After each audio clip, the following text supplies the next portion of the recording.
Stuart's in the building. It's about to pop up. You know what I just did right then when I pressed that button, Brent?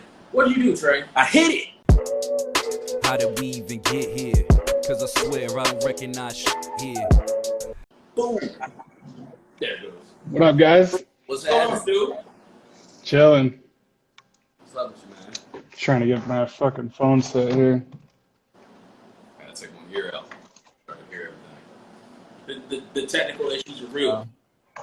The technical issues are all real, bro. So everybody joining the podcast for the first time, we are here with Babyface Stu, a.k.a. Stuart, one of the co-hosts of the HeelFace Podcast. A.k.a. Papa Stew, a.k.a. Pasta Stew, a.k.a. soon-to-be Poppy Stew, which is my heel turn. Say that again? Soon to be Poppy Stew. I said you were saying a.k.a. I was saying all the stuff I say in the intro of my podcast, so a.k.a. Papa Stew, a.k.a. Poppy Stew, or soon-to-be Poppy Stew. Hashtag heel turn. Soon to be Poppy. You're either about to have a baby or about to date a Mexican woman? I think he said pod. No, it's because the Padres fan, and so he calls me Poppy Stew. Oh, Poppy. But he said I give off dad vibes and shit, so I'm like, fuck ever, yo. Yeah, I don't know anything about baseball. Nothing? Nothing. You don't have a team? Nothing at all? Not at all. I never got into it. You don't at least like hate some baseball team? I never got into it. I never hated the Yankees or anything. I never got into it. You know. Seems like Baseball's fucking life for your boy, man. Where you from, Stu? San Diego, actually. Word. Born and raised? I was born there. Well, I was born in Escondido, raised in San Diego, and then I came here to Arizona when I was like 11, 12. Word. That's what's up. You went to Arizona by choice? No, by family. He said 11, okay. 12. Yeah. He didn't like pack up and leave his family. I mean, but he stayed there though. Like it's still 187 degrees out there Per day. Fucking facts, yo. You still stay? It's like, yeah, I want to move back to California, but it's just too fucking expensive, bro. That's true. Word. That's true. I think I'm going to Arizona too. You know what? Real talk. There's a lot. I've heard a lot of talk from people that are talking about moving out of California because of how expensive it is. Did you listen to Joe Rogan? Well, they're not all going to Texas, but they're thinking about moving mostly to the south. It is mostly to the south. It's hot down there. That's the problem. I'll tell you that much. That's the problem. Oh, man. I mean, I wouldn't mind living in the South. I mean, minus all the racist shit. No. All the race. You live in Arizona. What other racist shit are you talking about? Honestly, bro, when you walk around, like I live in the. Your state didn't acknowledge Martin Luther King until like last week. Facts, yo. Arizona's like 50 years behind the rest of the fucking country, yo, when it comes to anything like remotely fucking progressive. But honestly, like when you walk around the city, like when you walk around Tucson, like it's honestly more of a progressive city than anything else. Tucson. A lot of the cities usually are. Especially like capital area. Yeah. Typically. So, all right. So I got one topic to start off with, and it actually came to me on my way here. Stu, what nationality are you? Or half black and half white. Half black, half white? Mm. Okay. This came to me as I was driving here. I'm like, I have no idea what he's Did you ever notice how, especially like 90s kids, kind of adopted every cartoon character that was purple or wore purple as one of our own? Like we all, like Grimace is black. We acknowledge that Grimace is black. We adopted Donatello as the Black Ninja Turtle. Pretty much, yeah. Like, am I the only one who noticed that this was a thing? What just happened? We got Donatello, Darkwing. We adopted Darkwing Duck. Now Darkwing Duck is has full ass white feathers, with a full ass white sidekick and a full ass white adopted daughter. But we adopted him as black because he wore a purple suit. He wore a purple pimp suit. His name was Darkwing. Right, and he had white wings. But he's Darkwing. I didn't make up the rules. Man, listen. But did we not? I think there's a lot of cartoons and shit that, like, when you look back on it, like, through today's eyes, like, you're just like, how the fuck did we enjoy this kind of shit? Oh, yeah. Like, there's some stuff that just does not hold up, yo. It don't add up the same. It doesn't. The quality is just not quite what we remember when we look back. Like, oh, Facts. it's not it. You're It's right. It's kind of like with wrestling. Like, Zeus and I have been kind of going back and watching like old Attitude Era stuff and old WCW stuff, and there's some of the stuff in the Attitude Era that I'm like, that shit would not fly today. Nah. You know what? I've heard that. I think today I think the environment is, and I guess we're already going to talk about wrestling today. Like a lot of the environment wouldn't hold up to some of that stuff, but also like Eddie Guerrero wouldn't be able to get away with "I lie, cheat, and steal." You know, one of the lines of Los Guerreros is "You can't trust me, SA, because I'm Latin." Like, it just literally says that. You can't trust me, SA, because I'm Latin. Yeah. Yet he's beloved. He's beloved now. Like, you can't say anything bad about him. He's almost at Saint Selena level. Like, I think with that, though, it would be dependent on, like, how it's presented. Because I think the reason it got over, like, Eddie Guerrero got over the way he did with that was because it was all tongue-in-cheek. Like, it was funny shit, but then dude could go in the ring. Agreed. Mm-hmm. So like, and plus... have you noticed the backlash to the Mexicools over the last few years? Oh, yeah. I feel like I'm on this island when it comes to Mexicools. I liked the Mexicools gimmick because I remember very specifically the Mexicools talking about basically, screw you, Whitey, we're going to take all this stuff back. Oh, we're just gardeners. We're going to come out and wander here, and we're going to beat everybody up. Like, they were like, like people look at it as like, oh, they're the stereotypes. It's like, no, we're going to shove these stereotypes down your throat.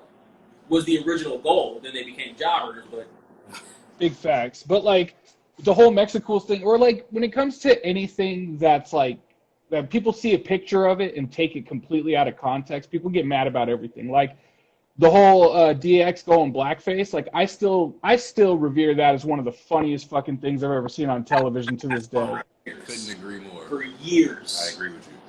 I think that was it's understated. Like, they look at that and they're like, yo, this is... It's because you look at stuff out of context a lot of times. You know what I mean? You gotta think it's a few or they're just mimicking the other wrestler. It's not a like, yo, we're out trying to make a point. We're trying to show you some kind of political statement or something like that. It literally is right. Making fun of that guy right there. It's not all the extra context of the history and all this shit. Yeah. As a kid, it's like they were making fun of their characters. They weren't making fun of their blackness. Right. And like that. And with that, like, yeah, the whole drawn-on eyebrow, fucking Mizark on the chest, all that shit. Like, it was fucking hilarious. And it wasn't just straight up shoe polish. Like, they actually got different shades. Like Mark Henry looked completely different. Like Billy Gunn got this, or whoever Mizark was, X-Pac, got the super dark, shade. Triple H just got a little orange. Yeah. You know, Road Dogg didn't. Road Dogg was all hell. He was like, He was like, no, I know who that is. I'm from the South. We ain't doing that. Road Dogg acting like D-Lo is still one of the funniest things I've ever seen in my life. Just because repeating everything that he says and all that shit, like that was fucking funny to me. Brent kind of looks like D-Lo a little bit. I was told that a lot in high school. I was told that a lot. Nervous to like look over my left shoulder. Because that's when D-Lo was at his peak popularity, was when I was in high school. I was told that a lot. Were you walking around doing the head shake shit? You know he was trying to pull him like that, putting his hands out. Hey, I had his theme song on the CD, Volume 4. That was one of the better theme songs of that album. Was that the Looking at the Real? I'm not gonna lie, his theme song was a banger, yo. I noticed with wrestling, there's a few like wrestlers that just outside of their character, their theme song could be a banger that you could hear on the radio. Yeah. But like a wrestling fan could hear it and be like, "Oh shit, that's so and so." But then like if it's like Baron Corbin, like I fucked with Baron Corbin's theme. I thought it was a dope song. But then like WWE adding all the King shit to it, I'm like, what are y'all doing? They mess it up. Sometimes you go too far with like tweaking stuff. Like Shinsuke had dope music. His NXT music up was crazy, and then they did like a twist on the same song that made it worse, and then they were like, "Here, go." Why? But I think that was just because he turned heel, so they wanted like everyone to boo him. But they were booing him for the wrong reasons, you know. The basis of it though, it's like, does that work? You know what I'm saying? If you have the same chords and everything that we already sing, and then you just make, I'm going to make it more menacing. Like, it doesn't work. Facts. It doesn't work. Yeah, I agree. 1,000%. Yeah. They were thinking too hard, and they've done that a lot. They think too hard about that kind of stuff, like past the point that they should be thinking about it. Yeah, it's not like Christian when he switched, right, and he went from his original music and he goes to that Christian. Like that's a change. And it was a fantastic thing. Like that's a great change. You know what I mean? That's a shift. You're like, okay. That was a fantastic theme song, and he's still a bad guy. Right. And you still can boo him if you want to boo him. That works for me. But like other people, it's like, dog, what are you doing? That's too much. Like they didn't change. I was gonna say they didn't change the Rock's music, but they actually did change it. They changed it a couple of times when he went heel in a couple of different ways. No, there was a little. So like when he broke from the Nation, they had like a remix or two. Music, but it was just the music. Yeah, it was just like doom doom doom doom doom. Like it was a weird little thing. Yeah. Then they added him talking. Then they changed it and put him back in. Then we got the big one that we all know and love. And then the Hollywood one, which was a fucking banger. Hollywood was a banger. That's my favorite Rock, by the way. Just for the record, that Rock. The Hollywood Rock, when he came back and just got to give people all the smoke, I love that shit. That was the best. You know, like he basically took all the shit that people were saying, like, oh, he left for Hollywood and all that stuff, and he just brought it into his character. Like he leaned into it, and that type shit I fuck with. It's funny how that kind of shit works for the Anawaki family, isn't it? It's funny how once they're allowed to be themselves, that shit just kind of works. Yeah. Speaking of which.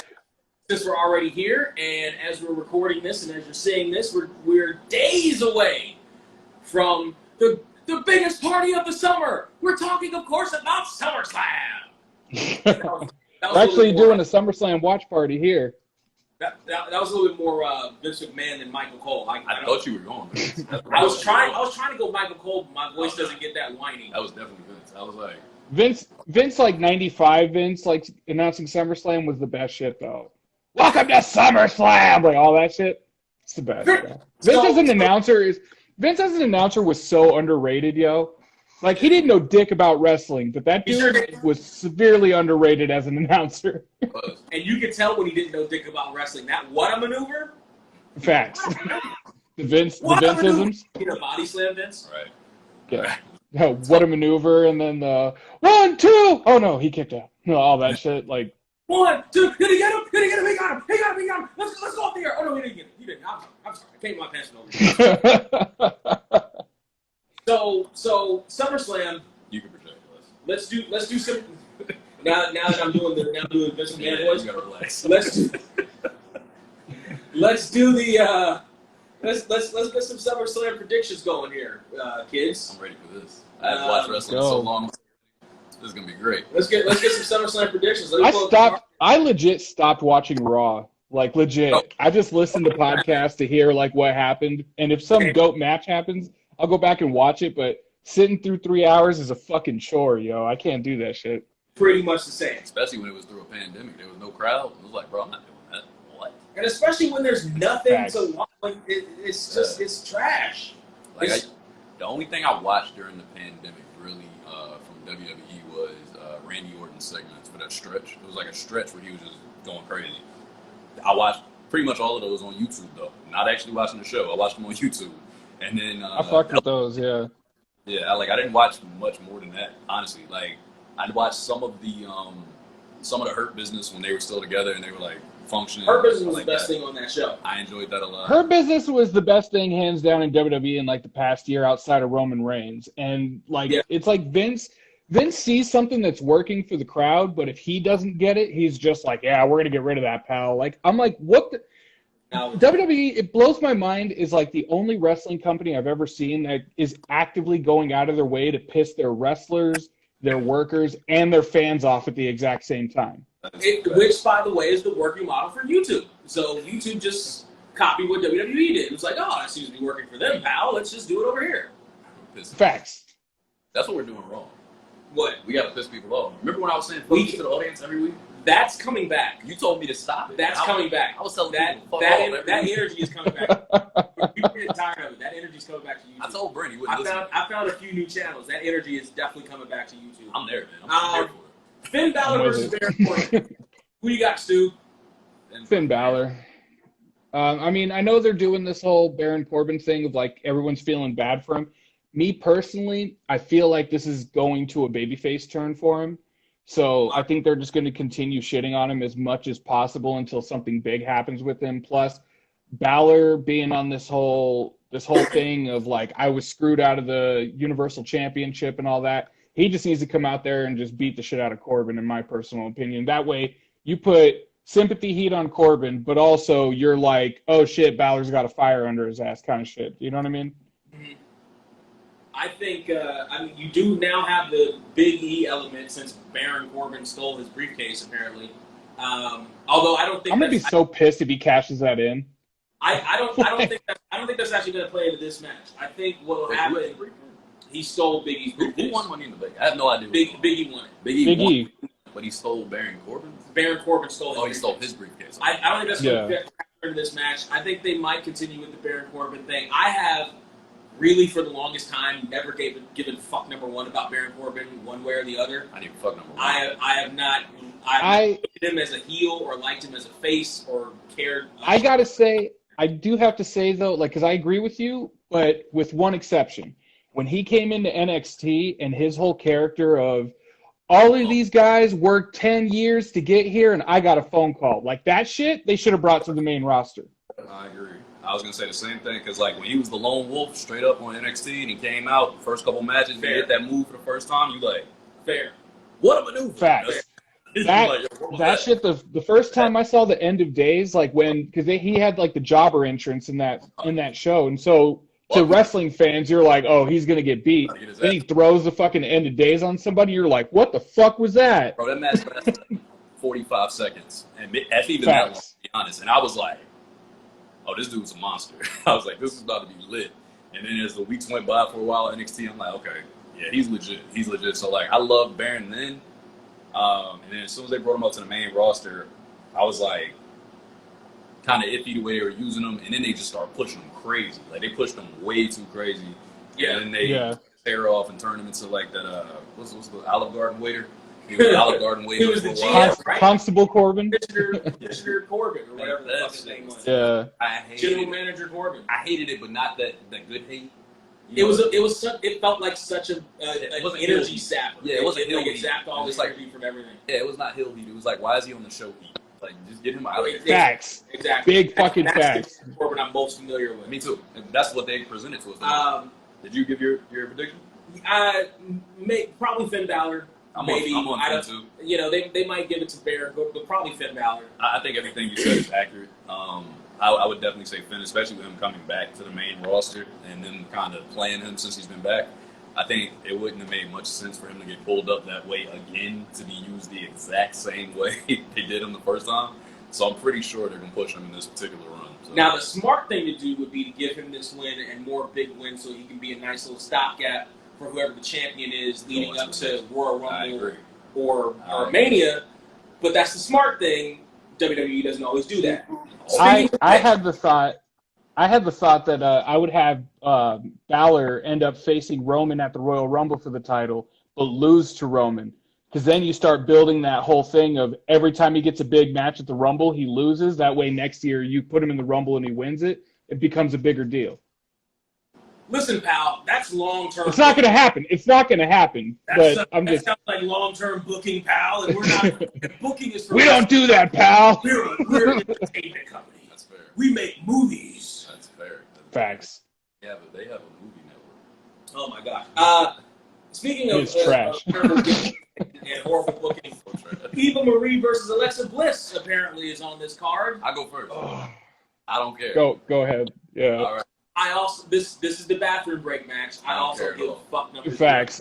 Not gonna lie. I don't care so much. And did you see that shit on Twitter last week? Because it was her birthday and she was like, "Oh, all the birthday chants." She passive aggressively tweeted, "Thanks for all the birthday chants, folks." When everybody was really chanting, "We want Wyatt" during her segment. That passive aggressive bullshit. Like, listen, little girl, you're actually a big girl. You're a grown girl. Put your big girl panties on. Wait, who are you talking about? If you have any, Alexa Bliss. Put your big girl panties on if you have any. And please understand that people actually like you as a wrestler. We still liked you and supported you through all those fucking injuries a couple years ago. We hate this gimmick. Right. This gimmick sucks. We want this gimmick. You can stay. Get rid of the fucking gimmick. It's so hit and miss for me just because I hate that Wyatt is no longer with the company. That's because it just feels like they just went, okay, we're taking this fiend away and giving it to Alexa. Mm-hmm. Now, Alexa to me, I think like what she does like with the character and everything, I think on paper it's brilliant, but the way that WWE presents it, it's fucking trash, yo. Like when I was watching the Money in the Bank that happened, the whole time when Alexa's standing on the ropes, not looking at anybody, just staring off into the crowd and creeping the fuck out of everybody, the moment that she stood under the briefcase and just put her hand up like that, I legit was like, I would not be upset if they actually dropped that briefcase into her hand and she walked away with it. And then now you just have this fucking monster walking around the roster with the Money in the Bank briefcase, but she's acting all friendly and shit during the Firefly Funhouse stuff. But then turn her into a beast. I'm like, I would have fucked with that so heavy. But lo and behold. Part of the problem with her being this big, maniacal, evil, devil-worshipping beast is that she's 50 pounds with a brick in her pocket. You know what I mean? You believe The Undertaker 320 pounds and 6'10.5". You believe Bray Wyatt because he was 300 pounds and 6 whatever and giving it to JoJo on a regular basis. But you believed him. Like, you believed him. You believed Undertaker. You believed Kane. Nah. We gotta take a break from JoJo. Don't do that. Shouts for JoJo. Shouts for JoJo. Who, by the way, shout to JoJo. Yeah. Who, by the way, was secretly still listed on the WWE roster until like a week after Bray Wyatt got released. Really? She was still on the. If you looked on the Superstars page, she was still there.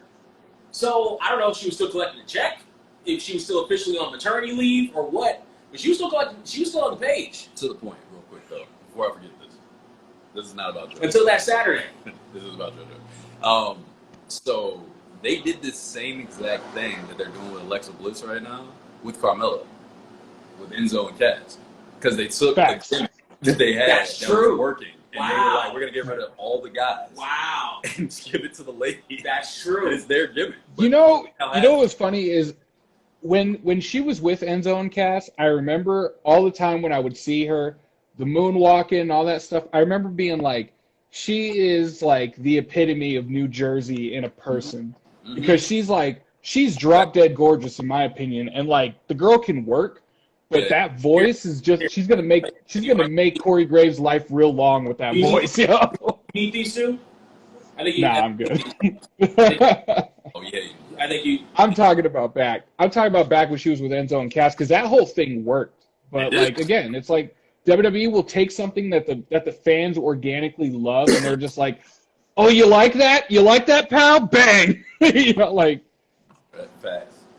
And then wonder why the ratings are so low, or do they? I don't think they care. I don't think they care, bro. I think that's it. That's it right there. I don't think they care. They don't care anymore. They don't care. With the releases that they've had over the last 6 months, 4 months even, they can't care. They can't. It's like, yo, the people they have dropped could be all main eventers. But the last facts. And they could at least they could have built these people and at least had them in the Intercontinental division. Mercedes Martinez should have been murdering the women's division somewhere on Raw or on SmackDown. Absolutely. Samoa Joe should have been the biggest killer on Raw. Don't give him a belt, but make him a facts. We can't even talk about facts. Like he should have been the biggest threat on the entire roster, yo. Like it blows my mind. It blows my mind because like I understand that like WrestleMania showed all of us that not everybody should be shooting a promo on their own, but the guys that can, like, let them go do it. What it showed us was the scripted promos have killed people's ability to cut a promo. That's true. The say this word for word has killed people's ability to do that. Is that McIntyre Lashley? Facts. Oh my God. Because here's that McIntyre Lashley one. They should have come to blows. Right. Half halfway through what we actually got. They should have come to blows, but they didn't because it wasn't part of the script and they weren't supposed to yet. You just wait till we get in the ring. Wait till I get in the ring. I'm right here now. Like this interview what are you doing? Facts. Work and punch. Yeah, that's it. What are you doing? Yeah, it was extra. It was mad. Details, baby. Details. That shit was trash. Like Zeus and I have come up with we figured that it's not just the scripted promos that are killing everything. I think it's the fact that wrestlers are afraid to take chances. Do you know what I mean? Where back in the day, you would just go out on TV and do something, and then if Vince was complaining about it, he'd be like, check the ratings next week. And then if people are watching again, Vince is going to be like, yeah, go out and do your thing, pal. But they better to ask for forgiveness than permission. That's what they used to say. You Facts. can't say that anymore, though. You can't, because look at Bray. He came with a crazy gimmick that we hadn't seen in a long while, anything that was even similar to that. And look what happened to him. A couple months later, they did the same thing. They let him have this. They take him off TV for 3 months at a time, and then they bring him back. I got a better example. 2 months at a time. I got a better example for you. Cool. Woo, woo, woo. That was woo, facts. woo, woo. That was definitely facts. He was corny, but it was organic though. Organic was but got over on but his I used to watch those True Long Island stories though that he did on his YouTube. That shit was entertaining as fuck. It was. And like that made me actually enjoy Zack Ryder. But again, WWE's just like moment kid. Now lose to the Miz the next night. Facts. In like 5 minutes. Lose to the GOAT. In like 5 minutes. And get shoved off the stage by Kane while John Cena cucks you. That was crazy. I think that might have been the last great Bloody Raw hell, night. man. That might have been the last great night of Raw. Like, just brutal. Like, just for no reason. Like, just for no reason. It just to answer what you were saying, though, like, honestly, I think Alexa Bliss is probably going to win that. I mean, unless... Eva Marie does have the dewdrop factor. Fucking true. Thing. What the fuck is that? Piper Nivens' new character. The big girl? Uh-huh. That's her new name. They changed her name while she was with her? Right they now? changed her name just to Dewdrop. Oh, okay, got it. To Dewdrop. Got it. I like it. Which apparently, if you look up an Urban Dictionary, has some kind of almost cuckold-like meaning or something like that. I can't fucking remember now. I mean, now that Eva Marie is a superstar, you know, like she has a lot of followers, so. Sure I will say though, I do enjoy Eva Marie like not doing shit and then taking credit for everything. That's to be fair, that's hilarious. That's not new. She did that before. Did you watch the original season of Total Divas? That's exactly facts. She did that. She didn't even know how to talk. Did she say she could sing too or something? Like she was all over the place. Yeah. Someone who's bigger in size and a woman who's attracted to other women. Sounds about right. Yeah. Omos and AJ versus Team RK Bro. I feel like RK Bro should win those tag titles, yo. Do you? I do, but like,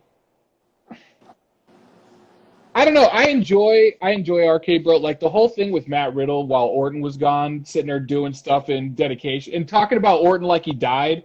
Like that shit was fucking hilarious. And then Orton comes back, hugs him, then RKO's him. Like they're basically the perfect odd couple tag team. And Orton, I have this whole thing in my head about Orton can't be a good babyface. There's the whole Orton Morton continuum, as I call it. No, he can't. Like Ricky Morton can't be a heel and Orton can't be a babyface. It's literally impossible. Right. You build RK Bro for as long as you do with the tag titles, and then Orton turns on him, and then you build that as a feud, I'd fuck with it. I think that's going to happen. I also think they're going to hotshot it, though. I think I think that split's going to come sooner than later, and it might, or on SummerSlam. I think it might happen on SummerSlam, like a full win the tag titles and then a heel turn, right? Or lose them because I don't know. I think it'll happen sooner. I think they'll hotshot that sooner. What do you think, Trey? I think that Orton had one really good babyface run. I agree with that. Weird. He was fighting Christian and all them on SmackDown. I agree with that. Don't split. I agree with that. Yeah. Split with the hands, and he did this afterwards. Yeah. He had like an organic face turn, and that shit was actually entertaining as fuck because he was weird. He was just doing weird shit. Like he hurt his knee one time, he fell through the table. I think in the same stretch, got up, was like and he got up like, nah, I'm just playing.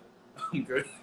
Like, he was doing mad. Like, it was like he was just so over. Yeah, it didn't matter. Yeah, or it was almost like he didn't give a fuck. He didn't. No, like he saw the writing on the wall at the time. Yes. He's like, all right, fuck it. I don't care. Fuck it. I'm doing whatever the fuck I want. And that shit worked. That worked for him because he had, like, in that stretch of, like, maybe 6-7 months, he had, like, that Stone Cold kind of energy. Like, he wasn't a good guy technically, but he was, like, definitely one of the hottest guys on the card at the time where it was just some crazy shit. But I do I agree. Enjoy the heel Orton.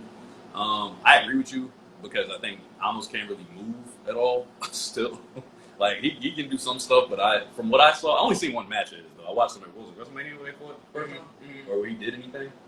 Yeah, it was WrestleMania against the New Day. Right. And all everybody did was just bump for him. Yeah, I hated him. I hate those kind of intros and entry matches. Like, I hate it with a passion. But, you know, I didn't think he was... Realistically, that's what you have to do to know a guy like that. Especially when they're that big. Like, but I hate it. And that new. But I hate it. I want to ask y'all, does it bother you guys as much as it bothers me that Orton should be a bigger star than he actually is? Absolutely. No. Brent doesn't like Orton, but I think so. Orton has a tendency to me to wear out his welcome, and there's certainly matches and programs of his that I just got super bored with. Like, I hated everything he ever did with Bray Wyatt. I thought that shit thought that shit was channel changing boredom to me. Yeah. You didn't like the bug match? Oh, the bug match. Oh, excuse me. Yeah, it was either... Luke Harper should have been a part of that match. The story that they were building, Luke Harper should have been a part of that match. They didn't do any of that. Yeah. I didn't like any of that. I also went through a lot of that John Cena greatest rivalry ever bullshit. That shit got super fast. So that's because they did it for, like... Well, because, like, they wrestled all the time. They wrestled all the time, and they had the same match all the time. Yo, like... The problem was they had the feud, right? We get the big build-up. Because originally, if y'all remember back on, what was it, SmackDown 2, 3? That was one of the games. They had at the beginning, right at the end, you see Orton and Cena standing in the ring. And you're like, damn, if they were ever on the same show. Probably SmackDown versus Raw. Yeah. It might have been, yeah. Because I just remember them two, like, Cena was the guy on SmackDown. Because they were the young guys. Orton was the guy on Raw. And you like, yo, if they ever get in the ring, this shit gonna be crazy. So then we finally got it, like, maybe... It was when Cena won the title, he switches over to Raw. We finally get those matches. That rivalry starts. Boom, right? So then we get it. We exhaust it. They bring it back a couple years later. They exhaust it. Then they bring it back a couple years later. They exhaust it. It's like, yo, we've had this like 3 or 4 times. And neither one of these characters grow that much. Right. So we're having the same argument and battle over and over and over. Like, I love both these guys. But fuck. It's like Stone Cold versus The Rock. No. Stone Cold versus The Rock took place between the years of 1997 and 2003. And there were long stretches where they were not together at all in that time frame. And the biggest factor that is their characters changed. They sure did. They evolved over Exactly. Austin was the bad guy at one of those points, and Rock was the face at that point. They switched completely. So it's not the same exact character. It'd be like Roman and Cena, well, kind of Roman and Cena right now. Not exactly the same, but kind of, because Roman has changed completely. Cena has been gone so long, people don't hate him. So it's kind of like it works, you know what I mean? So I don't know. But that was the biggest problem, I think, with Orton and Cena. Because they had good matches. It was just, do I care anymore? But it just got to a point to where they gave it to you so much that by the time you saw them again, you were just like, these guys again? Yeah, I think the reason people revere the Rock and Austin feud so much is because they fought for the Intercontinental title. Then they went their separate ways. And then Rock joins the corporation, and the corporation is feuding with Austin. So then they start fighting each other. Their interactions was not every week with crossing paths, like that shit. It was like, they randomly be in the same place, and it's like... So Austin and Rock, that first time, they basically, their last real interaction was Rumble 98. Then they didn't interact really again until the end of the year in 1998. Yeah, exactly. A whole year they stayed apart. Zeus then they did the corporation shit, but it wasn't Austin versus Rock every single week. there were other people intermingled. Rock fucked with Mankind, Triple H. Austin had to go through the entire corporation. Like, Undertaker, Kane, all the stuff behind him, right? So they and that leads into WrestleMania 15. And then due to injuries and other stuff, we don't see Austin for a year. He's gone for at least a year. Right? Then he finally comes back, and Rock and him are faces. Now they're on the same side. Like, they're still not really fucking with each other till that Mania.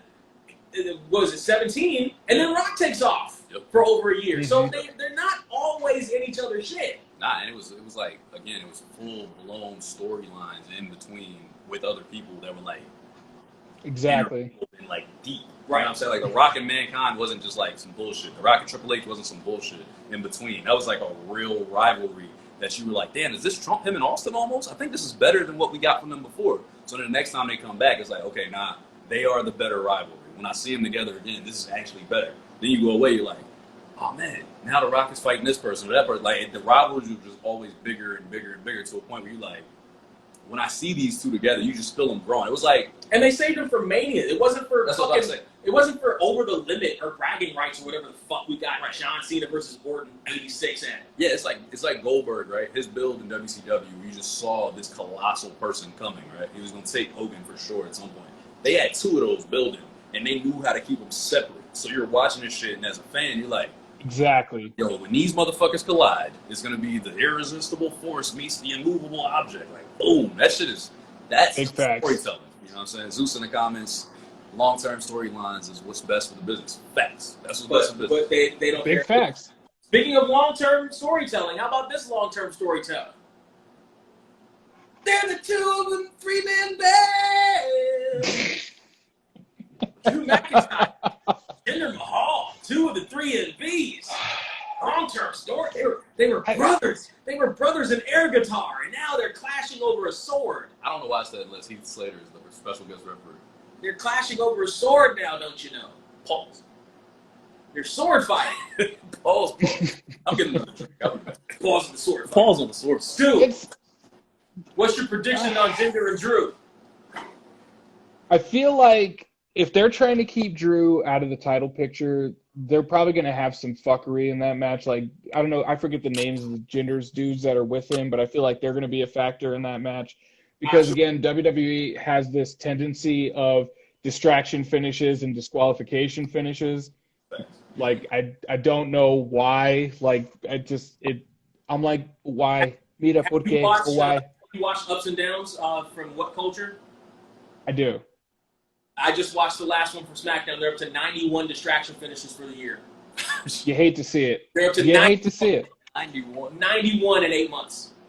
Like, it's so weird watching the television shows, and you see how devoid they are of actual finishes. Like, it blows my mind when I see a clean finish on WWE television. Yeah. That's 11 a month.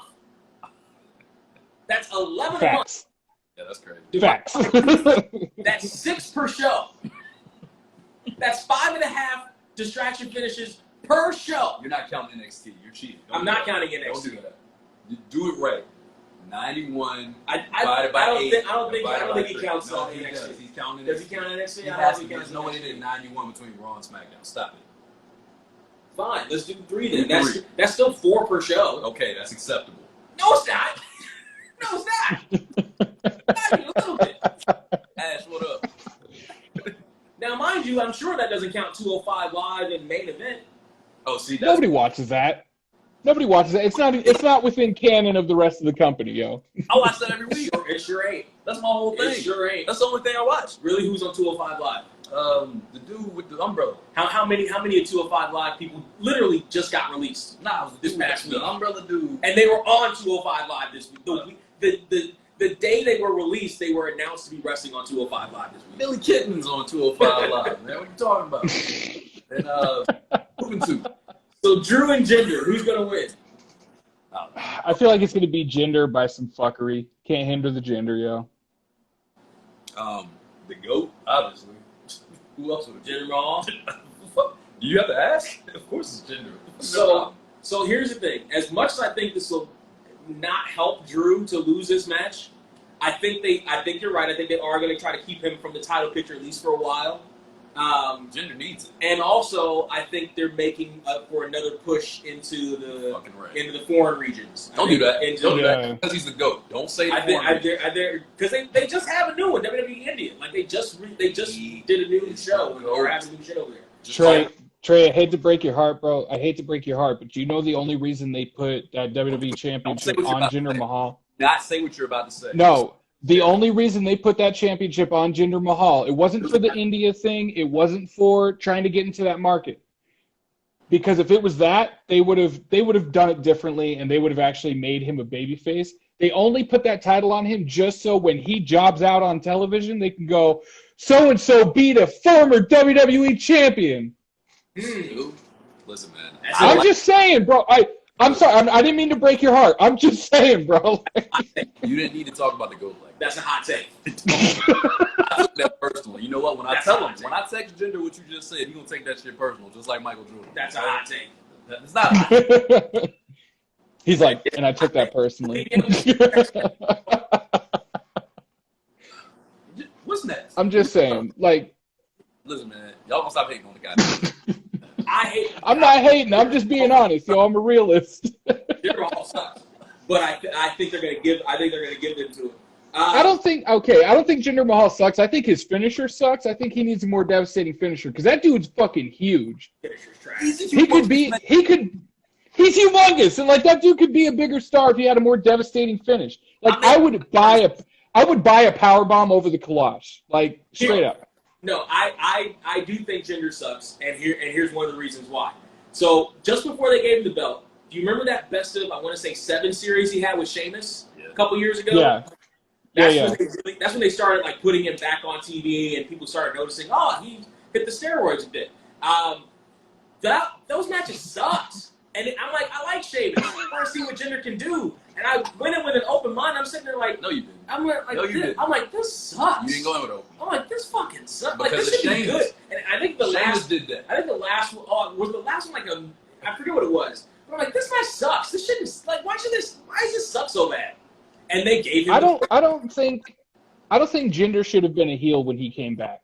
Like, I think they could have told the perfect story of a jobber starting to get wins on SmackDown, actually turning his career around. The whole Becky Lynch shit. They could have done that with Jinder, and he would have been a big fucking star. But all they tried to do was, he's Indian. Get it? He's Indian. Modern day Maharaja. He's Indian. And all that's doing to American viewers is going, who fucking cares?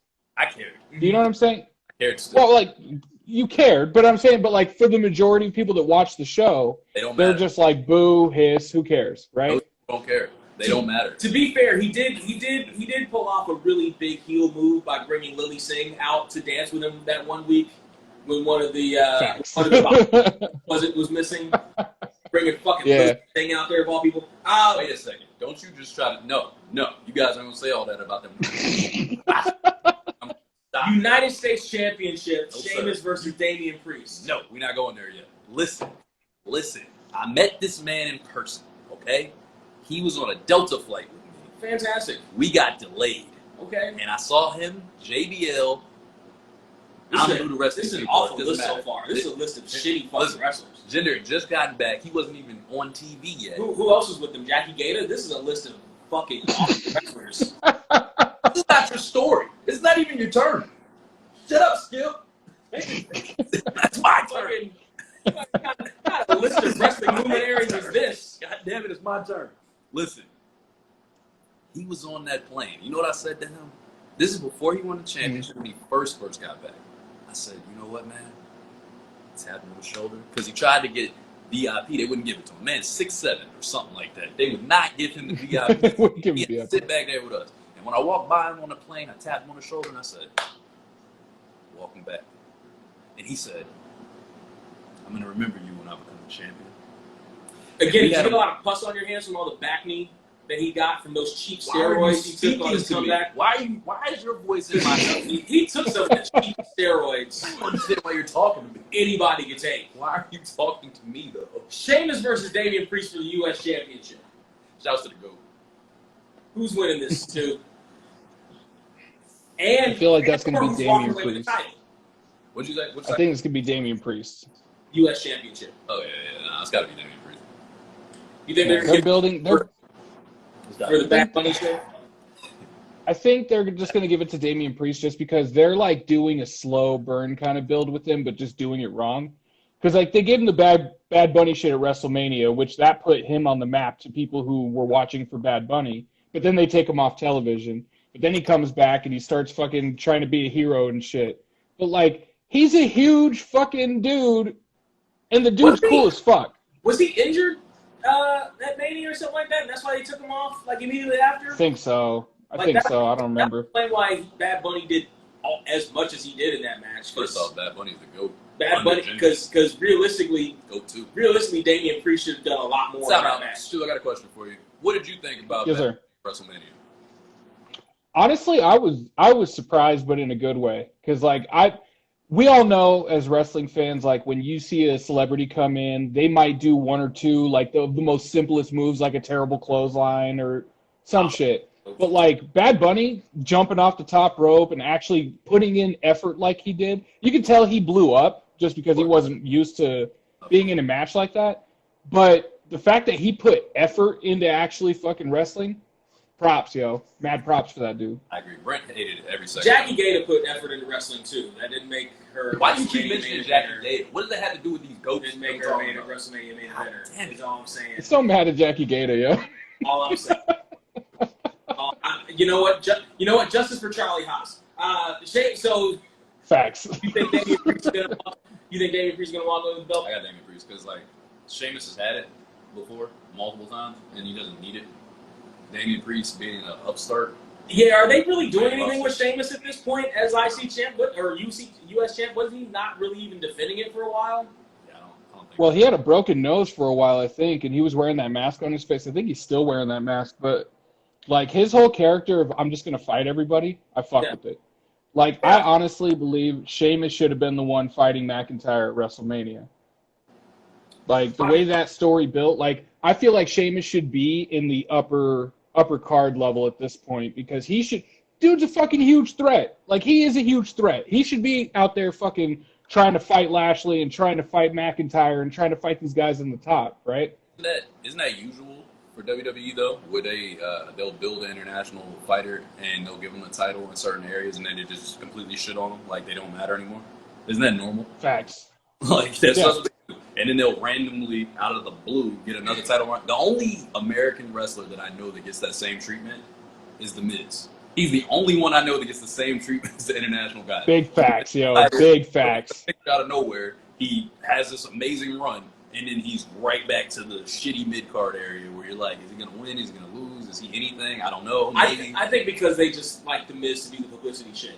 Like they just know he's a good hand for the reality show shit. And he can talk. So it's like, okay, throw him out there. But I think that's the same. You know what? I'm of the belief, though, when Miz was the Intercontinental Champion, when he shot that promo on Daniel Bryan on Talking Smack, they should have immediately put him into the fucking heavyweight title picture because that was as over as that dude's ever going to be. That doesn't mean he deserved the title.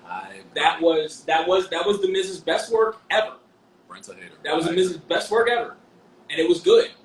But I still wasn't of the belief that he should have been at upper echelon. I did. Brent, you didn't listen to what I said.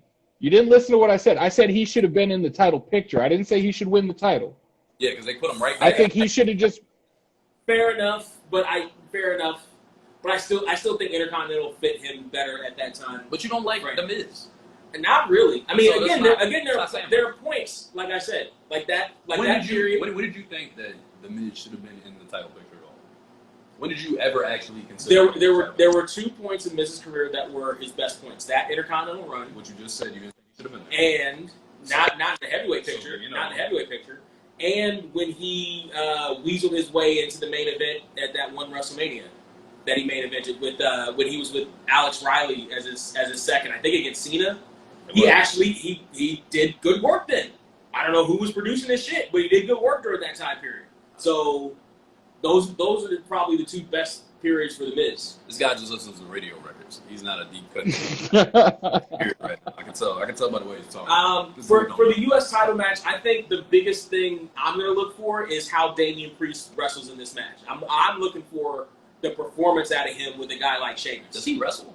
Who, Damian Priest? Or does he just hit big moves? Is he like a Roman kind of guy? From what I've seen, I'm not that. I haven't been as impressed as everybody else. Because that's how I feel. I haven't been as impressed with him. So that's why I'm like, in the match like this with a guy like Sheamus, I Sheamus think bring it out. yes, you gotta wrestle that motherfucker. Right. If you don't have a good match, it's gonna be with Sheamus. So that's what I'm looking forward here. I think since they're two big guys, if they just go out and have like a fucking just a hoss fight, I fuck with it. Possibly. Like just beating the shit out of each other. I'm okay with Sign me up, yo. I'm okay with the beating the shit out of each other, but like I think he needs to show something though. Like it can't be like Sheamus gets his shit off and it looks amazing and he's just killing and he does his return moves and you're like, oh, that was okay. Right. You know Yeah. I feel that. I feel that. what the fuck is it? Belgium, the drum shit. The chest clubs. I just call them chest clubs. What am I doing? Well, I know Damian Priest can work because I remember seeing him in Ring of Honor as Punishment Martinez, and that dude put on some pretty dope matches down there. So I mean, if he actually has his working boots on, I think that shit'll get over. Better put him on that night. He better. You better put him on. The second biggest night of the year. Sheamus will show around the boss's birthday. You better. Usos versus Mysterios for the SmackDown Tag Titles. I want to go first. God damn it. I hate the Mysterios. Go for it. Much.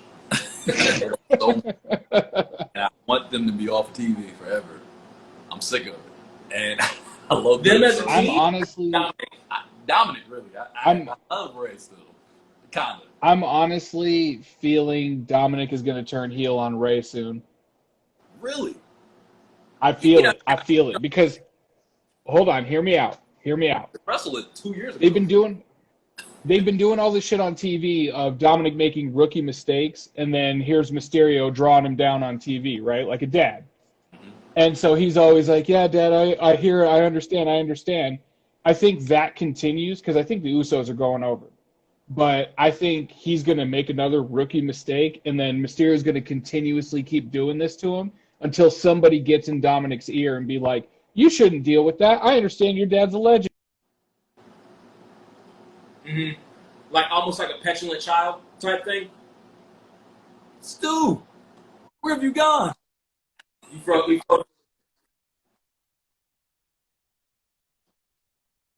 That's Arizona. Part of the desert. Monsoon season, bro. There's monsoon season in Will Arizona? you stop? I had no idea. Will you stop, Brady? It's always Will you stop it? Here at the World Wrestling Federation, super stop. So you think that Dominic is gonna beat the shit out of Ray soon? That's your. So, like, I don't know how soon, but I think at least by Rumble he's going to turn heel at some point. Because I feel like those two are going to end up fighting each other at some big show somewhere. Like AEW or something. I don't know about that. That's the idea. If they do it, it shouldn't last long. If they do it, it shouldn't. Yeah, it's not going to. Because Dominic does not have the experience. He needs more experience. He doesn't have the body. Do you like Dominic? Dominic should be down in NXT, honestly. Yeah. Dominic shouldn't be on big TV this soon. I tell you who shouldn't be wrestling. He shouldn't be wrestling the goddamn Usos. I'll tell you that much. Because just like what we just said about Damian Priest and Sheamus, I think it applies to Dominic in the same match. Because the Usos are fucking thugs when it comes to tag team.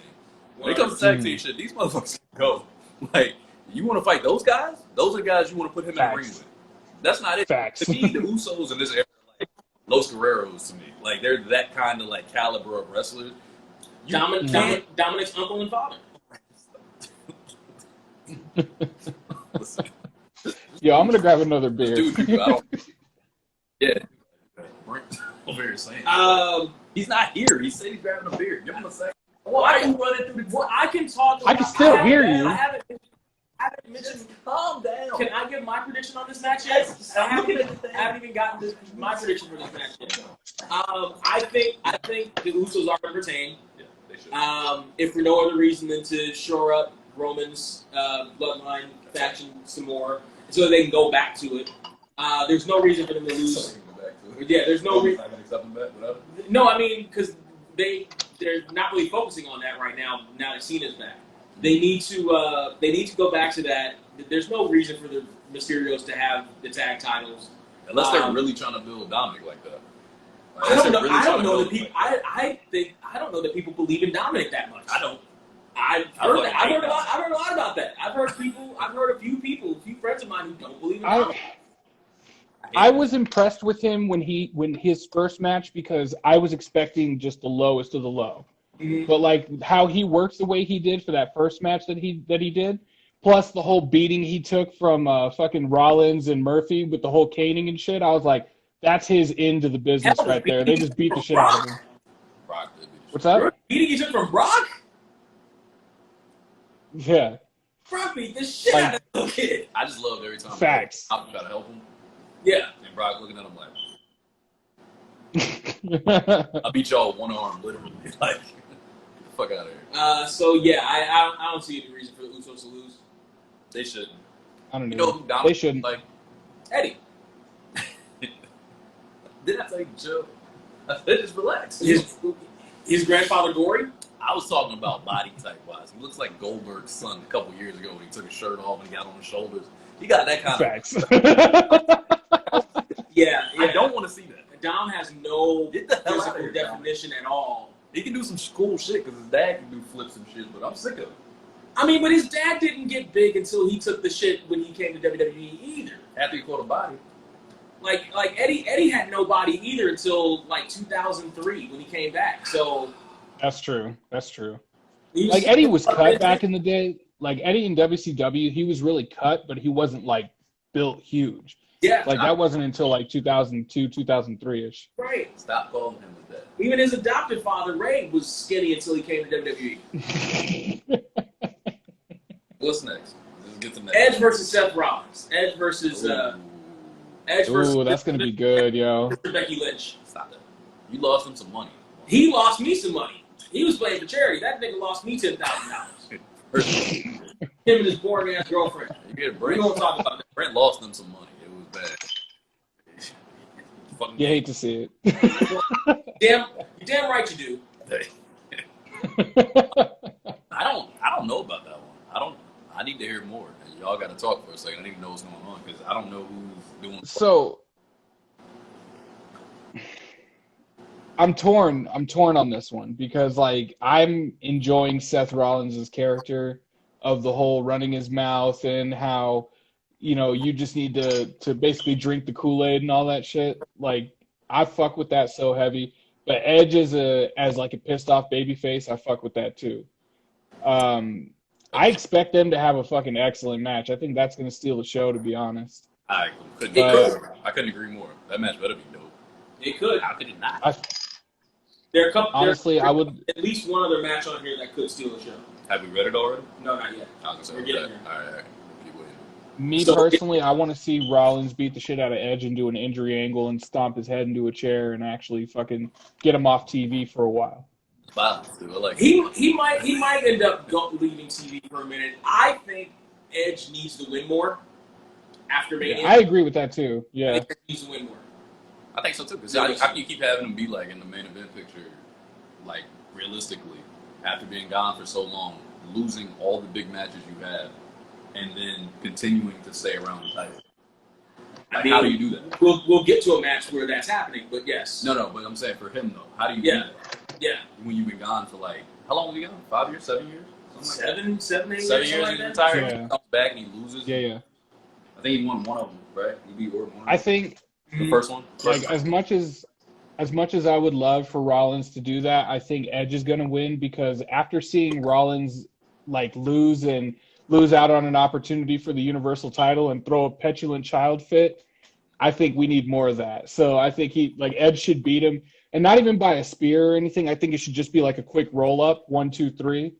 And then here's Rollins like, no, that can't happen. All that kind of shit. You can't see. Yeah.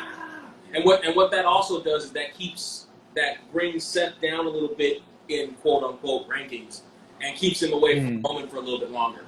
Keeps him away from that picture a little bit longer. They're both on SmackDown. Keeps them away from each other in a rival capacity for just a little bit longer. You know they're going to pull the trigger on it again, but it gives him more of a cushion away from Roman. Here's one of the other matches that might steal the show: Bianca Belair versus Sasha Banks for the SmackDown Women's title. Stu? They're going to give Sasha her win back. And the title? And the title. I love Bianca Belair. I do. I love Bianca Belair, but I just feel like she's not getting the kind of reactions that she should be as the champion. Because, like, the problem with WWE's women's division is every time they build a women's match, they make both women so fucking unlikable that it's like, who do I cheer for? Who do I boo? Like, I know Belair's supposed to be the baby face, Sasha's supposed to be the heel kind of shit, but I just feel like Sasha's going to do some by crook shit and just be the whole boss champion and shit, and they're probably going to continue feuding until the Rumble. At least until Becky Lynch comes back. Is Sasha like the new Big Show with the amount of heel turns that she does in the course of her career?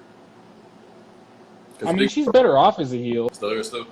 I'm sorry. You guys kind of froze on me. My bad. It was just a weekly phone call during the podcast that he always did. Here's the thing about this latest quote unquote heel turn from Sasha Banks. She never really turned face. Like she really didn't. She just wasn't mean during the match. But how many times? And went to the ESPYs with her, which never should have happened. But how many times? It's a lot of times. That's what I'm saying. That's why I asked that question. It's a lot of times. She spent a lot of time as a face, though, a couple years ago. She spent a lot of time as a face. She spent a lot of time as a heel, and a lot of time teasing it. If you're teasing the heel turn all the time, too, even if you're a face, technically, that's the same. No, she was a face for a while, a couple years ago. When she was with Bayley, they were teasing it every other week, though. That was last year. I'm talking about a couple years ago. Which one? She spent a significant time. Which one? One of the times she went to, at least one of the times, I think it was a couple years in a row, she went down, like the first 2 Hell in a Cell she did. I think she was the face. Oh yeah. She was a face fighting heel. Yeah. She was fighting heel Charlotte. Right. I think she was a face for a couple of years. She was a face for a couple of years. But she was hurt in between times. That might have been true. So it was like she was face, but she would come back and then she would switch and then she would come back. No, she was still a face. Bro, she came back. I don't know, between WrestleMania and now though, like she never had a babyface turn. It was just people reacted like how when someone's missing for a long time. Right. Like her music hit and everyone was like, "Oh, Sasha Banks is back." Then she comes out helping out Bianca Belair, but that heel turn at the end, I genuinely popped for it. I laughed my ass off when she hit her with that backstabber. I was like, "Of course." Like I don't know. It's the constant back and forth for me. The back and forth with heel turns and face turns and heel turns and face turns, or even teasing it even with certain people. It's just like, bro, do I care anymore? Like, I don't know if I care anymore. Because that's what it was with Big Show. Yeah. So I'm not surprised if he punches somebody in the face or he hits somebody with a choke slam out of the blue. Like, I'm not surprised. That's not shocking. Yeah. Like, it's one thing if you're Randy Orton, you're Stone Cold, you're a Viper, you're a Rattlesnake. Like, that's your character, literally. But when you're straight up babyface, straight up a hill, and then you just turn back and forth over and over and over again, it's like, that shit has no meaning to me anymore. I don't care. It's the law of diminishing returns, man. Yeah, like I personally, I don't know. I think that Bianca's probably going to win. But has she had the title the whole time since Mania? Yeah. So that's what, 5 months, 6 months? Yeah. May, June, July. It was April? About 5 months. It's about 5 months. I can see you. I think you're probably right. They'll probably give it back to Sasha because it's not like Sasha's like some old lady or something. So if you're getting a rematch against a rookie still-ish, even though she was a champ, like it's very possible she drops it there, especially if she's not getting that kind of reaction, that kind of pop. And there's no real reason to have Bianca be like a year-long champion. Yeah, that's what I mean. Like for a rookie run, because a lot of times for your first run. I mean, unless she was going out and putting on dope matches and like actually playing a good babyface, because I mean, most of SmackDown women's roster are all fucking heels anyway. So I mean, like she's got a bunch of people to wrestle. I was gonna say, like, who has the most opponents to fuck with coming out of this? Yeah. Yeah, I mean, obviously it'd be Bianca, like, because she's still technically in her rookie year, building up. So I could see Bianca retaining. I would say Bianca, but they love giving titles back to the 4 horsewomen. So I really think it's probably going to be Sasha. Like, another reason I think it's Sasha is because I think at the end of that match, I think Becky Lynch is going to make her return, and all of a sudden those two are going to feud. But I think Bianca is going to be like on that whole bitch, this is still my shit, like. And it'll be a triple threat following up. Yeah. For the record, I hate Becky Lynch. I just want to put that out there. for losing me $10,000? No, you're a good friend. You lost her that money. You're a good friend. I hate Becky Lynch. Like, it doesn't do anything for me. It never has. I hate her little stupid move when she runs in the corner, hops on the ropes, does a little stupid kick. That's one of the many moves of hers that I just absolutely detest. I genuinely just fuck with it. I hate it. I hate it a lot. I'm not of the mind frame that Becky Lynch is even really going to come back. I like redheads still. Like I think she's training, but that could just be for her own health. Like she might just still be wanting to be a mom. Honestly, I dislike it. Especially in this COVID pandemic. Like she had the kid. Like she announced she was pregnant in last WrestleMania. She just had the kid less than a year ago.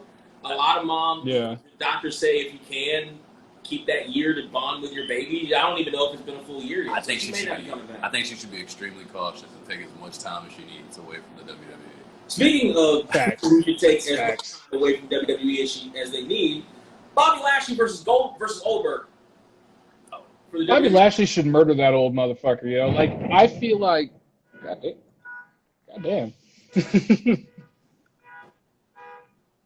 Thunder just lit off somebody's car, yo. I'm hearing a lot of shit.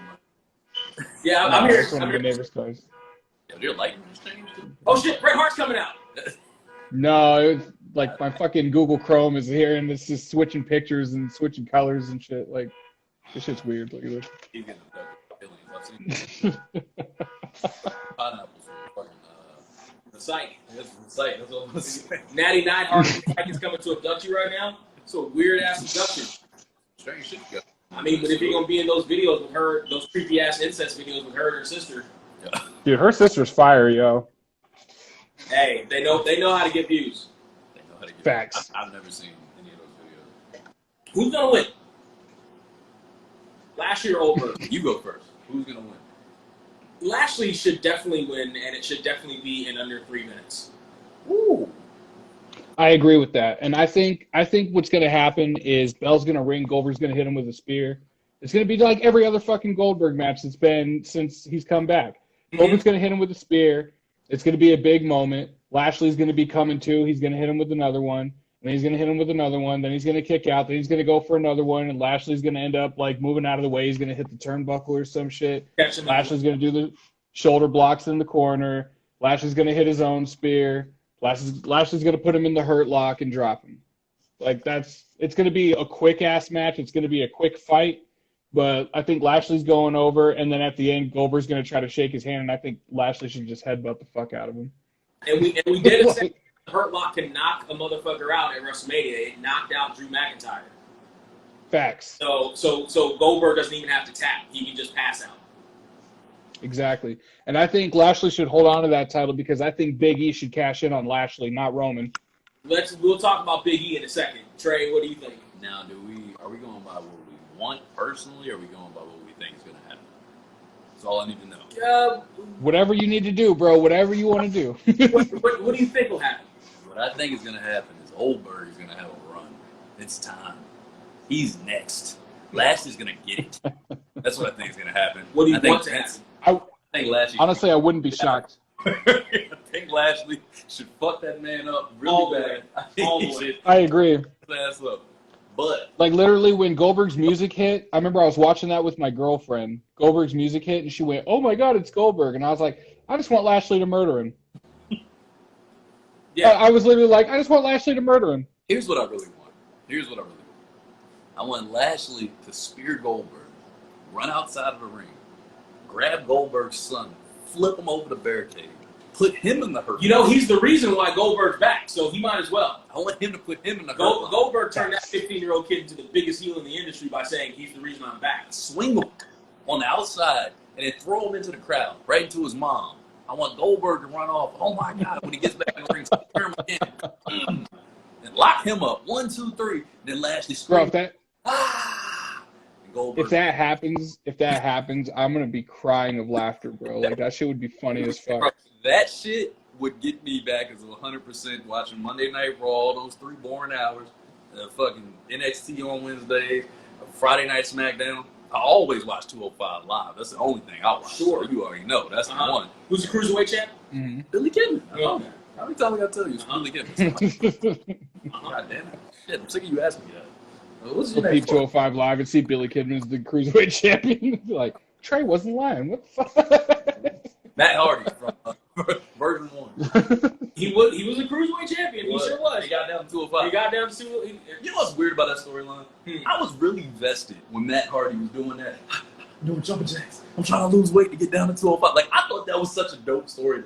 I don't remember why I was so, like, caught on it, but that shit used to get me when he's in the back with Shannon Moore, like, I gotta get down. I'm not there yet. I gotta get down doing jumping jacks. Christian also that whole V1 character was the best, yo. The whole Matt Fax. Bro, I was just watching this shit a couple of days ago. I was watching because remember I was watching Raw 2003, and you were like, why would you watch this here? That's the worst 2002, 2003. But something about it is so entertaining. Like, I went back and watched all this shit, so now I'm watching SmackDown 2003. That was a good era. Yeah, that was a fantastic era. I'm watching him chase shit. That was the SmackDown 6, yo.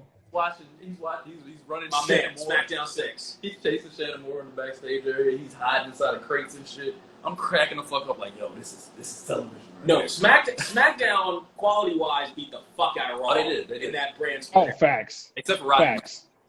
Oh, the Mac Miller team. By the way, he debuted on SmackDown that year. I didn't know that. He debuted on SmackDown that year with John Cena. Did I had he? no idea. Wow. He came out. Who did Cena turn heel on? He turned heel on. Somebody was his partner. I don't even remember who the fuck it was, but the homeboy beat him the fuck out of him. And they were in the back. He didn't say much. He was like, yeah. I don't even remember him turning heel. I just remember him doing the Vanilla Ice. I remember him getting on TV for a while, then disappearing and doing the Vanilla Ice shit. It was somebody heel turn. It was somebody early in the year because it was like the first episode of SmackDown that year. Rodney Mack is there. He's in the crowd. Cena like daps him up in the beginning. He got a little bandana on and shit. And then Cena gets in the match. Homeboy loses, and Cena's like beats the shit out of the dude. Rodney Mack hops the barricade. This whole dramatic ass scene, and they go to the back have an interview. And he's like, "Yo, this is my man from way back." No, that wasn't Rodney Mack. That was Aguilar then, right? That was 100% right. Because that sounds like when John Cena got the bodyguard, it was Jesus. It was Rodney Mack. Rodney Mack was not his bodyguard. It was Rodney Mack. I didn't say it was his bodyguard. I said it was Rodney Mack. I don't know if it was his bodyguard. I didn't know it was Rodney Mack. I haven't watched the next episode, so I don't know what it evolves into. But that was 100. Have to go back. There's only one person that was that light skinned with that bandana on. It was Rodney Mack. He was big as a bitch. He looked like Rodney Mack. He talked like him. He was him. He had his face. He must have immediately went to Raw. Like, he did. I didn't. Because I saw him. I don't even remember him. He was throughout the entire Raw section that I watched. So I'm shocked to see him on SmackDown. I'm like, what the fuck? I think it was one of those Batista things. Where Batista was Devon's deacon. Deacon Batista, yes. And then the next thing you know, all of a sudden he was an evolution completely different. Yeah. I think it was one of those kind of things. Well, no, he actually did turn on Devon. He sure did. I don't know. Rodney might turn on. I'll let y'all know. 2003, but I'll let y'all know. So anyway, the Big E thing. Stu, you said you wanted Big E to cash in on Lashley. Yes. I have a huge fucking problem with Big E right now. Because huge. No. I know what your problem is with Big E, because I have the same problem with Big E as you do. Because the motherfucker won't stop clowning. He won't stop being a fucking clown. He's in a position to be a top tier guy. I need a second dimension from him. And we started to see that with the Apollo Crews feud. We started to see that. Yeah. Apollo fucking serious out of him, the ass kicker out of him. And now he's back to coming out with towels on live events and wiggling his ass and making bug-eyed faces and shit. Hold on, homie. There's a way to fix that. The championship right now. You can still be. There's a way to fix that. Funny. Rock was funny, but there was another dimension. I need you to tap into that shit that you were with Dolph Ziggler and smash motherfuckers again. That's what I need. I agree.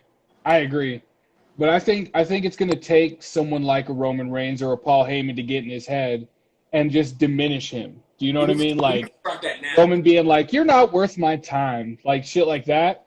Yeah. And then you just start seeing Big E start murdering people. I agree. I think I don't even think it should be like when they're actually fighting for the title type of shit.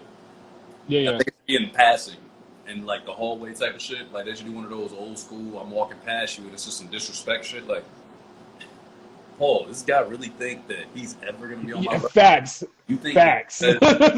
Briefcase, I'm like about him? Right. Him? Right. Him? No. Right. Like this guy, He's not even seen Yeah. what he does is dance. You think I'm scared of somebody that dances? Right. They come out with towels and pancakes. Didn't we get rid of the last guy that was dancing with the conga line or whatever his name was? What was his name? Paul, isn't he a fucking tag team wrestler? You think I'm worried about him? 1, 2, 3, 4, 5. That's perfect. That guy. What happened to him? Yeah. Like, that's how they should build it, because then it's like, and then leave it for months. Like, leave it for months. And then when they get back to it, when Big E goes on this run as a monster, you have him say, it was you. You did this shit. This is why I changed. Yeah. Here's if they want to really cut it deep. It's like, oh, he's going down the road as his buddy Kofi, who was a joke champion then too. And didn't he lose in 5 seconds? How long is it going to take me to beat him, Paul? I beat Brock Lesnar. And I beat Brock Lesnar. How long is it going to take me to beat the next guy? Yeah, you like that's Kofi Jr. over there. How long is it going to take me to beat? It took Brock. I agree, bro. I do it in 4. He's faster. You think I can do it in 4? I think Roman and Big E would be a dope feud, but I think the reason I think Big E's going to cash in on Bobby Lashley is because of how Bobby Lashley treated the New Day. He did disrespect the New Day. Yeah.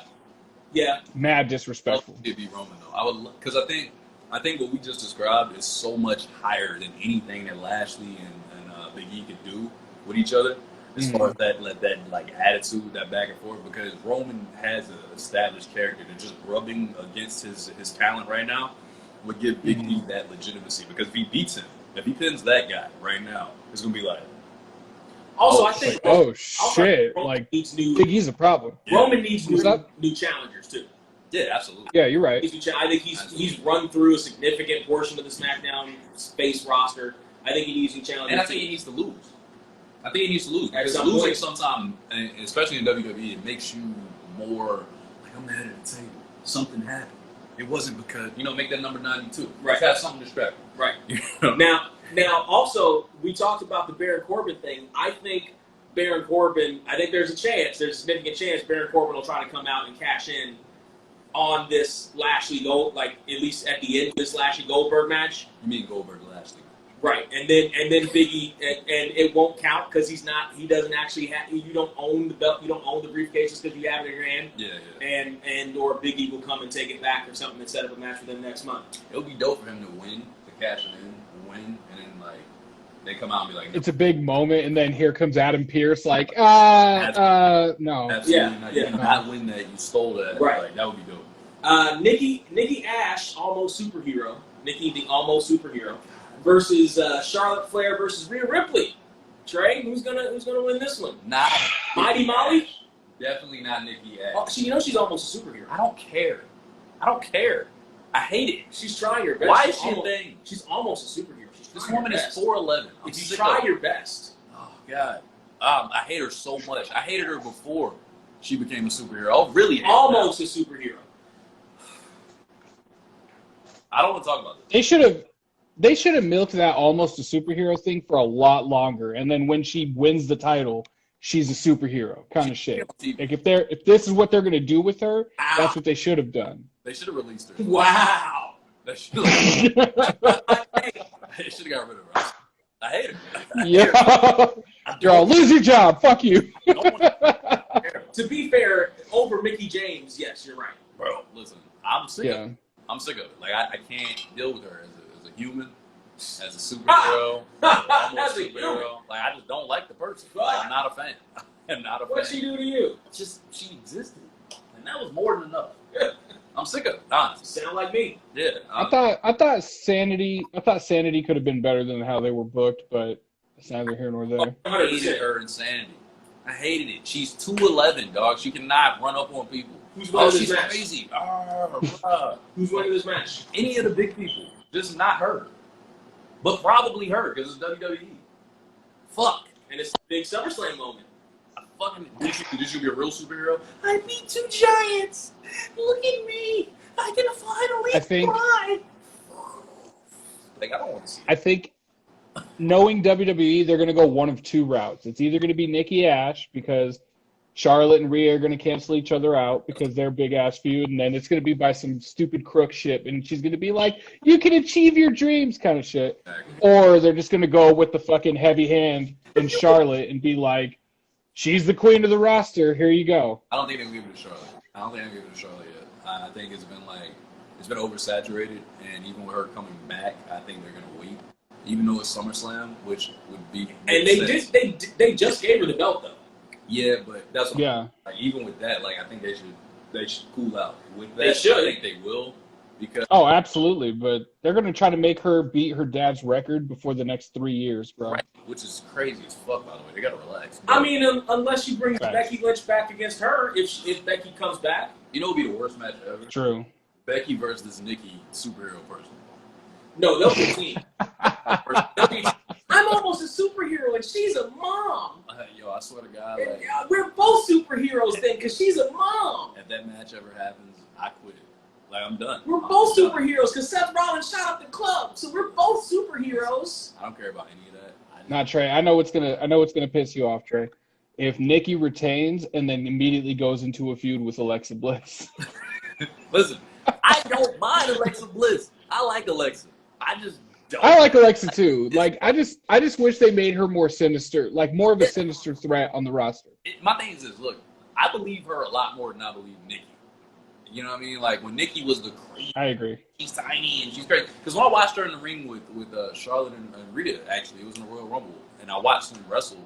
I'm like, she's so small. How are you the scary, crazy girl? Like, ain't nobody scared of you, dog. I think we had we talked about this. Nikki, the problem with Nikki for me is she's of this class of wrestler that's playing wrestler, which has always been one of my big knocks against The Miz. Like I can see him, he's pretending to be a wrestler, like he's not a wrestler.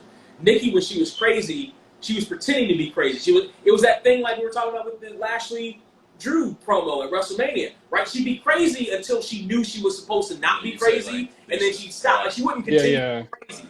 Like she would stop just before she was supposed to be held back. Stop taking shots at me. As opposed to like just going, and if you hold me back, you hold me back, and if not, I'm gonna catch you.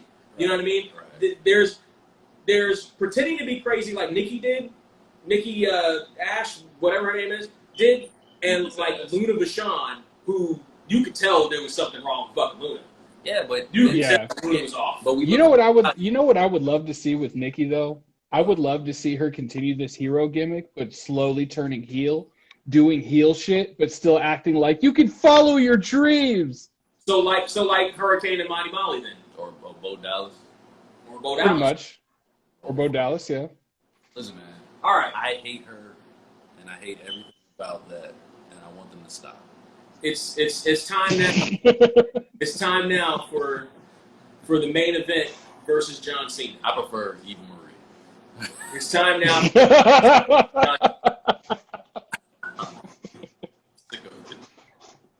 John Cena versus our tribal chief, the head of the table.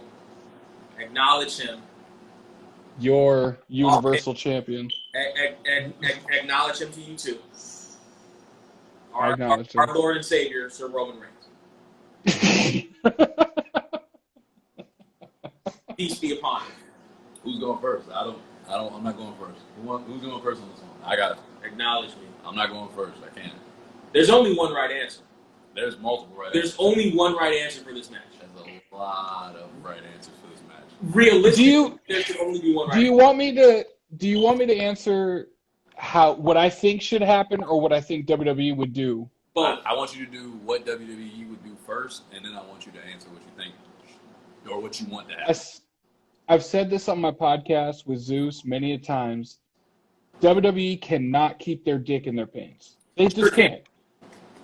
Like they back in the day, they used to be like, "Hey, look at this bulge," and then you'd be like, "That's," and then they're just like, "Do you want to see it? You're not going to see it. You're not going to see it till WrestleMania." But then now they're just like, "Look at my dick." Like, I used to have nightmares where I'd hear Vince going, "First time ever, pal." What I think is going to happen is I think Roman's going to beat the fuck out of John Cena. He's going to whoop his ass for a good 20-something minutes. Like Cena. But Cena's going to keep kicking out because all I need is 1, 2, 3. They're going to continue that story, and they're going to push that Cena is the 17-time champion. Right? Mm-hmm. I think that's what WWE wants to happen. 100%. there's two things that I would love to see. Okay? First one, obviously, our tribal chief. Wreck him, stack him, pin him. It's a wrap. Acknowledge your head of the table. Move on to the next. Or... What was happening with Brent? Or... I said wrong. He's going through something. He was on Michael Jackson face on the camera. Like, you were terrible. You were going through it. He was like, I said 100% wrong. He's like, He was distracted. You're talking. He's what is going on? I said 800% wrong. I'm sorry. I'm gonna prefix what I'm about to say with I think Roman should hold that title until next year's WrestleMania. Correct. However, I had a thought the other day that made me smile because I was like, I just thought about the fucking heat. SummerSlam is going to be a marquee-ass crowd, right? Because SummerSlam, Rumble, and WrestleMania, that's where the fucking marks are. Crazy. All the time. Mm-hmm. Imagine Cena cheating to win the fucking 17th title. And then holds up the title and just smirks. I like it. That will be moving forward. That will be crying. And then moving forward on SmackDown, you have John Cena coming out doing the John Cena shit, never give up, all that stuff. But you slowly turn him heel by cheating in matches to hold on to his 17th title. But he's still like hugging kids and high-fiving people and shit like that. So he's John Cena, but it's like you need someone to come up to him, like Paul Heyman coming up to him and be like, I know how you did it, but do you know how you did it? And then you can have Cena like, I'm sorry, I didn't know that you wanted me to leave. I could see myself out. Like and be that asshole? Yeah. I think like a delusional Cena would be amazing. So we're playing in a hypothetical world. I think like Cena with the smile, damn near Joker-esque, in the sense of like, I don't know what you're talking about. I didn't do anything. I'm the same guy. I did nothing wrong. I'm the champion. Like, I did not heel turn. I would never.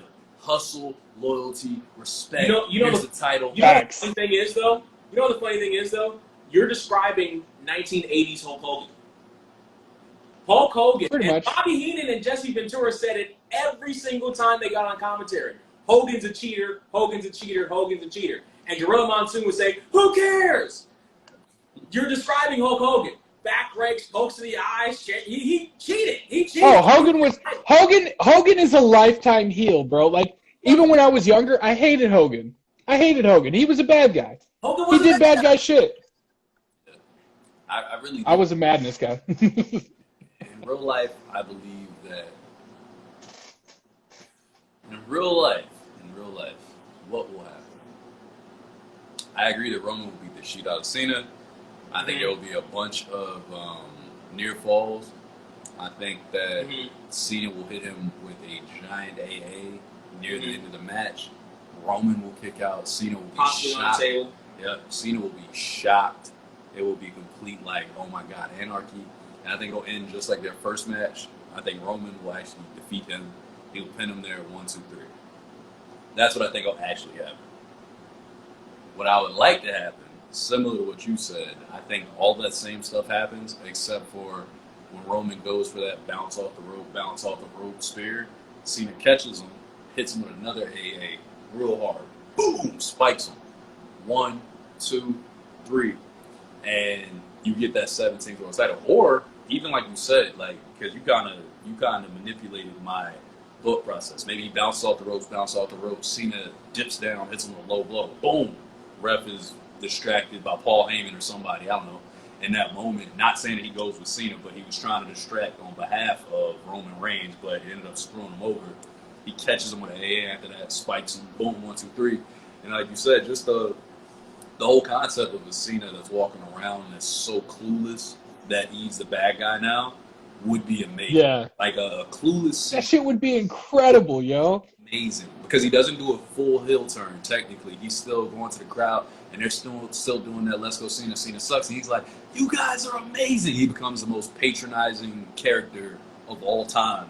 with his fucking facts, yo. You guys, y'all are amazing. I love these kids. Here, have the towel, have the bands. All the same cell shit. He does the same shit where kids wouldn't even understand what was happening, but adults would be like, and what the fuck is this? And if actually you could add to that, if you remember, as he came out to that promo this past week, they're now doing Matt Facts for everybody, the Matitude Facts for everybody. Mm-hmm.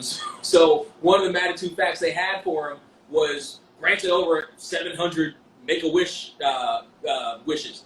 If he's in that heel turn, the number just becomes ludicrous. Right. Like 1 week is 600, the next week is 3,000. Like the Goldberg record. Right, and the next week it's 1 million, and then the next week it's just a rolling tally. It's just numbers that just keep going as he's walking to the ring. Because I'm making wishes for everybody as I'm walking in the ring. And WWE. And you could have a moment where WWE's production team puts together a highlight for Cena that it's like one of those like, oh, he granted Make-A-Wish and everything, mm-hmm. but he's got to sell to at least one of those, like just one of them, like where he's with the kid and he's just like, you can achieve anything. Look, I'm the champion. I did this. And then when his parents are like, yeah, but didn't you low blow Roman to? He's like, oh, I'm sorry. Did you want me to leave? Like I'm sorry. I thought you didn't want me to see your child. I can leave if you'd like. Like shit like that. Or like having an assistant rubber stamp his name on pictures of himself and see, look at all these wishes I'm Facts. They really had like what they did with Big Show's dad. And Cena said some shit. If he cut a promo like this, if he cut a promo in you have a fake Make-A-Wish kid, obviously. It's not a real one, obviously. Yeah. You have a fake Make-A-Wish. Hell, bring Zach Gallen back. He's not doing anything. And you have him say, you know, if you make it this far, you could do this too. You could. Cena was to drop a line like that with a straight face and smile. Facts. You understand? Like if they had that kind of audacity as WWE one time, you have to do it more than once. Because I swear to God, Mr. Cena, you're my favorite wrestler. Here's a copy of Playing with Fire, kid. Here you go, kid. Like this, yo. If he signed the kid's face, here's a copy of me and if he signed a kid's face, that would be fucking hilarious. Like that, his Hollywood. Here's a copy of my album, and it's a cassette tape. Cena's Hollywood rock version would be ridiculous. Like it would be the facts ever. Now, here's the thing. Greatest. Here's the thing. There's a whole lot of components to actually, especially recently, to take in with this. By the way, shouts to him for the Suicide Squad too. I'm gonna watch that. Facts. Tomorrow. Facts. Tomorrow. I have nothing else to do. Fucking worst. I thought it was dope. That movie was. I was driving and doing shit. Anyway, so I fuck with it. There are a lot of components to this. Realistic components, right? I don't want to take realistic. Cena's schedule, if he's, how long term he really is going to come back for. I've heard some rumors that say he might hang out for another month or two. Just do shit on the road. The long term plans for Roman, which again I think keep him till Mania as heel champion. If Cena does turn heel, then you have two major heels, two top tier heels, and not enough faces for them really, unless they're going to do a superstar shakeup on the next Raw. Like that's kind of hard to do. You have a lot of factors. Roman would turn Raw around. I think Roman would turn Raw around. 100%. Like that. 100%. And ironically enough, that promo that everybody loved between the two of them, I felt I wasn't comfortable with it. I wasn't a big fan of it for a couple different reasons. Because Roman didn't seem like himself, and it seemed like in the middle. It seemed like Cena was going off script. He was, but not in a good way. Like he was changing the story that they were telling of like the systems protected you, yada yada yada, and I'm like, but if you think about it, Cena was projecting. Yeah, Cena was projecting. But like if you watch that promo, I think the reason people fucked with it is because when Roman Reigns made that little line of, look, 20 years of missionary was good enough for you, but obviously it wasn't good enough for Nikki Bella, and the whole crowd responded to that. Look at Cena's face. But I don't think that's to stay on. But like Cena's face was kind of like, okay, he went there. All right, that's the way he saw. I see you. Cena looked like, oh, that's what we're doing. Okay. Okay. I see you. Cena was telling a completely different story than what needed to be told. The story should have been how parallel they were. The story should have been sort of like Rock versus Cena. But they did it already. Because they're both sort of parallel. But they did it the first time. But they pretty much did all that, though. Hey, I think it was they weren't the same parallel. I think it's like the same. Like the way Cena did it and the things the way Roman looked, his facial expressions, they weren't cocky. They were kind of uncomfortable. Like he almost, it almost seems like he slipped back. I will say on Roman, and that's not the Roman we like.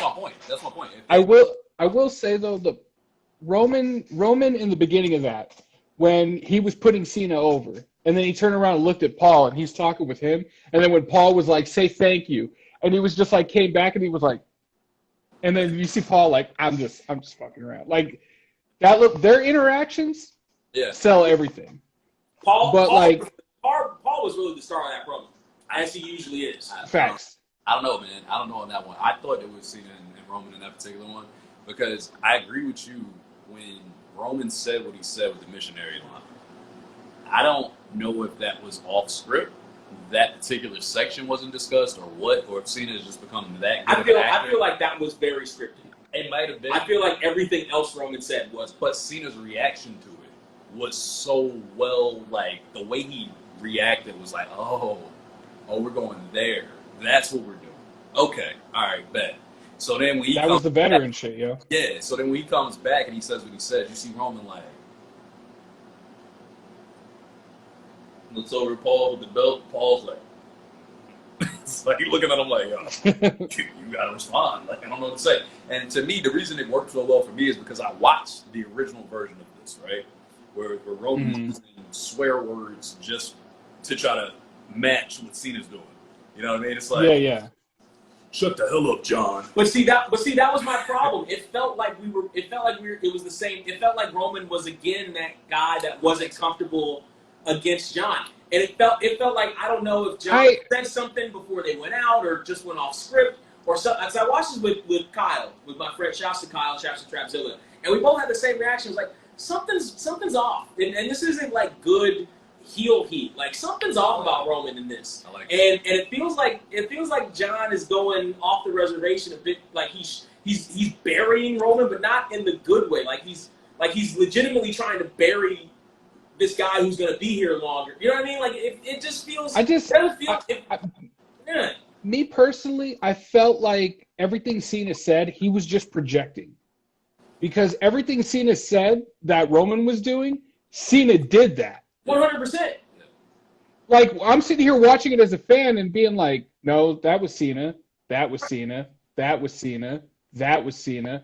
And I'm just sitting here like I can't, like, if Cena would have started attacking Roman on the merits of his character, right? I thought he was on the right track with the whole, they protected you, the Shield protected you, all that, I was with it. But when he said, like, oh, you ran Dean Ambrose out, I was like, no, WWE's booking ran Dean Ambrose out. Right.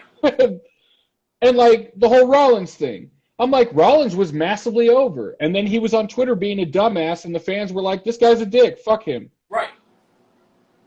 So I'm sitting here like, Cena had no merit to what he was saying. Right. But he was trying to project everything that he did to Roman, and that's why, for me, that fell off. To me, but Roman being smug as fuck, like that fits his character. Yeah, like to me, it didn't rub me wrong at all, just because the fact that Cena has been gone for so long, and I feel like looking at somebody that's been gone for a long time, right? You're going based off of, yeah, I've seen it, I've been up to date, I've been watching this, right? But right, we all know he's been gone. He's been in Hollywood. He's been doing what he's doing. So to me, I think like sort of outdated information on somebody kind of works with that storyline. You know, you've been out of touch. And to the point of what you made earlier, what we would like to happen, I like that. You know, that condescending, I'm a face still, I don't realize I'm a bad guy type of promo. Yeah. That leads perfectly into that kind of thing, because you're looking and you're listening and you're like, hey, it's kind of uncomfortable. Like what you were saying, it kind of goes to that route of like, because Roman literally kind of stopped, like, and I think he almost did revert to what they did the first promo, where he had to kind of catch himself, like, I'm the head of the table. Yeah. We talking about? Yeah, he didn't feel like the head of the table in that promo to me, and that but was. I like that. Yeah. I didn't mind that because I like the fact he felt like he was back to being the. I'm with you, Trey. I'm with you on this, Trey. Like, I feel you. Bro, I think you need that, though, because that's what made the 90s so dope. People pushed people outside of their comfort zones. It was like, there was so many times somebody would say something in a promo, and you're like, oh, shit, what? What did you say? Oh, all right, let me respond to that. I got something for you. You know what I'm saying? And I think Roman recovered. His facial expression said what Brent's saying. That facial expression when Cena said what he said exactly that. Because he looked at Paul like, dog, he wasn't supposed to say that. He wasn't supposed to say that right there. What do I do? And Paul was like, you know what to do. Like, that's the way he was looking at him. And Roman was like, you know what, Cena? And it went back into his character. So to me, it didn't bother me. But like when he kept repeating, "Is that all you got? Is that all you got?" Like that felt like Roman didn't have anything. Yeah, but he gave or more specifically. But I will say though, Roman's promo on Cena I thought was fucking brilliant. Like the whole putting him over, and I think you're good enough to win the WWE Championship, but you're not good enough to win the Universal Championship. Like telling him like, "I'ma smash you. Yeah. I'ma smash you. I'ma stack you, and I'm walking out still your Universal Champion." Like that shit, I fuck with that. I'm like, that's all he needs to do. And I think you got to watch them side by side, right?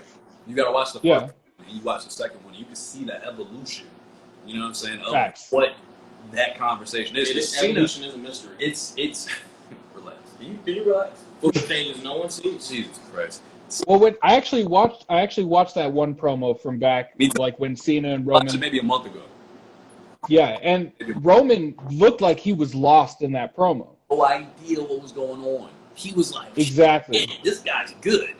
I don't know. But when you see that Roman versus the Roman we saw last Friday, you can see he's more grown, but he's more relaxed. Absolutely. Like bro, he's settled into this shit. Like yeah. Out there. Roman, like he only had that one moment where he's like, "Ooh, this is that guy. This dude does this." Like, on ball.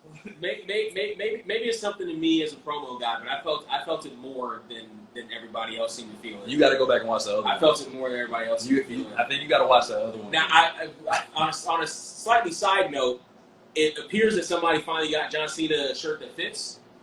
Seems like, and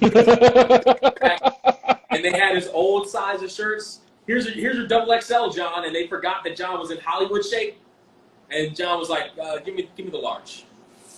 Give me the large. Like John Cena was just like the guy at the bar who cosplays as John Cena on Halloween.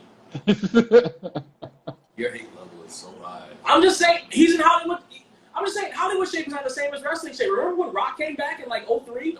Not the same shit. Not the same shape. Not the same shape at all. Cena was jacked in Suicide Squad. I'll tell you that much. Comparatively, he was jacked. Rock was jacked in Tooth Fairy. Comparatively, like that shit. It's not the same shit. Facts. First off, that movie didn't happen. That's number one. Yeah. Find in the game plan. All right. I'll take it. Or Escape to Which Mountain? Which Disney movie from 2003 of The Rock you want to talk about then, where he was slim as fuck? I really don't want to talk about any of them. Right. Can we just not? How about Gridiron Gang? Yeah, how about Gridiron Gang? Best work ever. How about Gridiron Gang? The movie's phenomenal. Listen, this is long. We've been going for a minute. Trey, do you have for a while? Yeah. Fuck yous? Yeah. My fuck yous to Nikki, the superhero. She's almost a superhero. I hate her. Almost. And I hate Becky Lynch. She's a superhero, but she's a mommy. I sound like Brent this week. I just hate women. That's normally what Brent. Oh, that's fine. I really love women, honestly. I just hate those two. Like, I can't do it. Time the fuck out. No, this is like your thing on our podcast. Time the fuck out. If our podcast blows up, Brent will be canceled. Don't you dare. Don't you fucking dare. If my podcast blows up, like we might be canceled too. We make a lot of misogyny jokes on the show. Listen, I don't mind those jokes. Brent just be wholehearted. Oh, wait a minute. Before we get that far. I'm doing my fuck you already did. There's a topic we gotta discuss. We can discuss it super quickly. There's a topic we gotta discuss. What, man? Apparently, Damon Wayans wants a stand-up comedy versus with Dave Chappelle. Dave Chappelle's gonna murder his ass, yo. Watch this motherfucker. What? Correct. Correct. What are we talking about? Correct. What are we talking about? That's not even. That's Andre the Giant versus Rey Mysterio, yo. Like, what are you talking about? Damon Wayans did stand-up comedy, and I've seen one of his. I know he did. But Dave Chappelle. Why is that a topic? Dave Chappelle is brilliant, bro. Like, that dude is a comedic genius. Stop answering. Don't talk. It was in the news this week. I just Nobody saw that article. Nobody cared. There were people on Twitter that were like, "Oh, people disrespecting Damon Wayans." Like, no disrespect. He's just not. No, it's not disrespect. He's just not. He is not. His comedy has never been on Dave Chappelle's level. No. I love comedy, bro. I love stand-up comedy. That's my shit. Dave Chappelle is like Jedi levels of comedy. Ridiculous. That dude could be funny while still telling you a story and still giving you something serious. Like, Damon Wayans was a lot of. Damon Wayans was a cheap pop, yo. like fucking Dave Chappelle's a road warrior pop. Yeah. Well said. I'm just saying. I don't think we need to talk about this. So your fuck you is Nikki Ash. Back to your fuck you of the week. Hey, Nikki Ash. Nikki's ass is what I'm saying. I'm sick of her. I can't stand her. Like, I don't really have a lot to say. I just don't like her. I think she's too small, and I think all her characters are stupid. And I think that she shouldn't be in such a good spot on television. Like, when she won the title, I was sick. I turned off the TV immediately. I ran a couple miles on the treadmill. Like, I needed to get it off of my system because I was sick of it. Becky Lynch, the man gimmick, hated it. Liked it better than the original gimmick, but still hated it. She cost Brent $10,000. Wasn't a fan sure of that. did. You know what I mean? That could have helped our It sure could have. Just in general, those two I really don't like. I'm gonna add Sasha Banks to this fuck you of the week just because I'm sick of her heels. Wow, the hate, yo. I'm adding Big Show because Why don't you add Sasha Banks' hairline? I'm not doing that. I love her. Sasha is fucking beautiful. You add Sasha Banks' 8-head. Sasha, you are beautiful. And whatever glue holds her wigs. It's my turn, Skip. This is my turn. Stop talking. Give Trey his fuck you, yo. God damn it. Fuck you to Brent for interrupting my fucking point over and over again. I'm sick of it. Honestly. Listen, man. Fuck you to WWE for releasing all the good wrestlers they have over and over again. I'm sick of that too. I just watched, I don't even know what Alistair's new name is. He's still black to me. Black. He's still black to me. That's all that matters. And AEW versus Cody. Did you see that whack-ass fucking ending of that fucking match? It was way too fast, first of all. The match was way too fast. But that ending was whack as shit. Still a good match. It's good for his time, but that ending was stupid. Oh, you retired? No, you're not. You're going to go do a fucking reality show, Cody. Yeah. Sorry. God damn. Sorry. Honestly, the whole Malachi Black and Cody Rhodes thing, I fuck with it heavy. I did too. I fuck with it. I fuck with how it was built. I fuck with all of that, yo. He comes in, kicks Arn Anderson in the face, and kicks Cody in the face. Following week, Cody comes out pissed off, puts on a headset, starts yelling about him, and goes, "No, fuck this." Picks up a microphone, gets in the ring, starts yelling, and then Malachi Black coming on the screen and talking to him, and then talking shit down to him about like basically treating him like, "Oh, you're a horse I'm gonna take out back and shoot in the head." And he's like, "Why don't you come down here and say that to my face?" I'm glad you said that. And then lights go out, and then here he is in the ring, and it's a pull-apart brawl. Just the way that this is built, I think it's going to be a perfect feud for when Cody's done with his reality show shit. I agree with you. The whole retirement angle I thought was trash. Because I was like, oh, Cody's going to quit because he lost one match. But I was like, but at the same time, I was sitting here like, I like the angle because if you think about it, Brent, that's pro wrestling. That's a pro wrestling angle. I'm going to retire and here this dude comes out and fucking kicks the shit out of him. All that's doing is building anticipation for Cody to come back to get his comeuppance.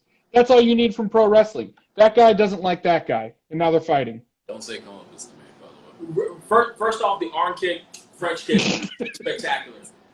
Secondly, the problem I have with the retirement angle was there was no build-up to it at all. Like, it just happened randomly out of fucking nowhere.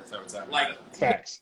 No, it's not. But I will say though, like for Brent, just talking to you, I know that you've been a mark for a long fucking time, and I feel you because I'm there too. I was 8 years old. Mark ass Buster for a long time. I feel you. So for us, seeing something like that, we're both in the same mindset of like, there was no build-up, there's no like declining. Like if Jericho started to come out saying that, okay, I'm going to be retiring soon, like you'd believe it because all those whole like labors of Jericho, he's slowed down, he's getting beat up and everything, and he doesn't look like Lionheart Chris Jericho. Do you know what I mean? He looks like he ate Lionheart Chris Jericho. Facts. But I'm saying though, like if they did an angle like that with Jericho, it'd make more sense for us. Or even but for Cody had just said, if I don't beat you next week, I'll retire. Like even if he just said that, it would have made more sense than just the kick and he's like, I'm going to retire now. No, you're not. But also, Brent, you got to look at it from the perspective of like Tony Khan in a sense is like Vince McMahon in the sense of he knows all the marks are going to watch AEW. But he's also doing stuff for people that like grew up in the 2000s and shit, so they know pro wrestling just from WWE and the end of WCW. So him coming out and having Cody take off his boots and try to put him in the middle of the ring, all that's doing to the fans is going, wait, what's he doing? Is he going to retire right now? What's going on here? He cuts a heartfelt promo in the middle of the ring, and of course, you know, all the marks, like all the AEW shills are going to be like, oh, why Cody? If you think about it, Cody's not going to retire. Cody is in the prime of his career in the company that he partially owns. Right. Correct. That is the coolest shit that you could fucking see for a pro wrestler. And like the fact that he's been out of the title picture, every match that he's been in, he's elevated people that he's been with. And like including doing is just Marshall. I mean, but here's the thing with QT. QT, like, obviously I see him and I think he's fucking corny. But I also watch Sammy Guevara's vlog and I think him carrying his character on that, it just makes him a douchey piece of shit and you're just like, yeah, fuck him. I just want to see him get his ass whooped. That's what a heel is supposed to be. Correct. Wait. So, like, you say fuck him? Oh, I just remembered. Neither one of y'all is your turn, okay? What the fuck are y'all? I'm sorry. I changed my whole fuck you of the week. It goes to Stu and it goes to Brent. Oh. Both you motherfuckers taking my... I'm not even the heel. No. You don't get to talk anymore. You're done. I'm going to mute your audio. I'm sick of it. I'm sorry. You two motherfuckers. I'll see myself out. I'm sorry. I was saying fuck you to Becky. I was saying fuck you to that other chick that's got the tape on. I'm sick of it. But you know what, Stu? You know what, Brent? Y'all should have a tag team match. Whoever wins goes to hell. And then you take the other team with you. Because I'm sick of both you motherfuckers on both teams. How about that? Okay? So that's my fuck you of the week. It goes to Brent. It goes to Stu. It goes to Nikki. It goes to fucking Becky. And you know what? Throw Seth in there as the special guest referee and fuck him too. Okay? That's all I got to say. All right, I'm done. You guys can have it now. Go ahead. We lost two. He went to hell. Down goes two. Trey, before you run your mouth, don't talk to your champion like this. How dare you? How dare you? Hey, man, listen. That's my... This is 10 pounds of gold, too. Sorry. I apologize. It was just a moment. It was the fuck you of the week. I apologize. I understand. I didn't mean it, Stu. Brent, you got any fuck you of the week? No disrespect. Do I have any fuck? Yeah. I'm just... All right, so my fuck you of the week goes to, because that's what he did to me, and I'm sick of it, okay? So, that shit's not a thing, okay? This is my angle. Get out of my house. Let me turn Get out of my camera. This is my goddamn okay? This is my show. He doesn't do this. Y'all are the best. I love you guys. Sorry. Acknowledge. I apologize. Acknowledge. I fucked it. It was stupid. He got me going. He pulled the belt up. I couldn't, I'm sorry. I just had to. I'm just gonna go ahead, Brent. You got the fuck news of the week, Brent. My fuck you of the week goes to time. Actually, no. My fuck you of the week goes to my couch. That's my fuck you of the week goes to. My fuck you of the week goes to. Why are you angry at your couch? I have a futon that it lays out into a bed and it's quite comfortable. Futon from Wuhan. And then it comes up to a seated futon that's not like a couch in a straight 90-degree angle. It's like a nice little 85-degree pocket. And for the last couple of days, there have been times where I've, just sat in it and then laid in it and then been out for 3 hours that I should have been doing other shit. So I feel like my shit is made out of quicksand. It's been costing me a whole lot of time this week. Yes, I know self-control and maybe you should get up and do some stuff. I understand that, but you've never said this. But I think that crevice is it's almost like a hammock. Don't say crevice. And I feel like you should be putting your couch over for that though. Right. It's too comfortable. It's too much. How you mad about comfort, Brent? Like, what are you doing? Yo, so he's been saying it about my couch over here for that long too. What's wrong with it? Like, I'll be sitting on other people's couches. And they'll be like, "Hey, y'all got any of that futon? Huh? Y'all got any of that futon?" Like, that shit is too comfortable. It's Tyrone Biggins smokes rocks, and I lay in that fucking futon. It's too and it's eating up too much of my time this week. I'm gonna do something about it. I swear. That's my fuck you of the week. I feel like the only thing I really learned from Brent's fuck you of the week is that he just hates comfort.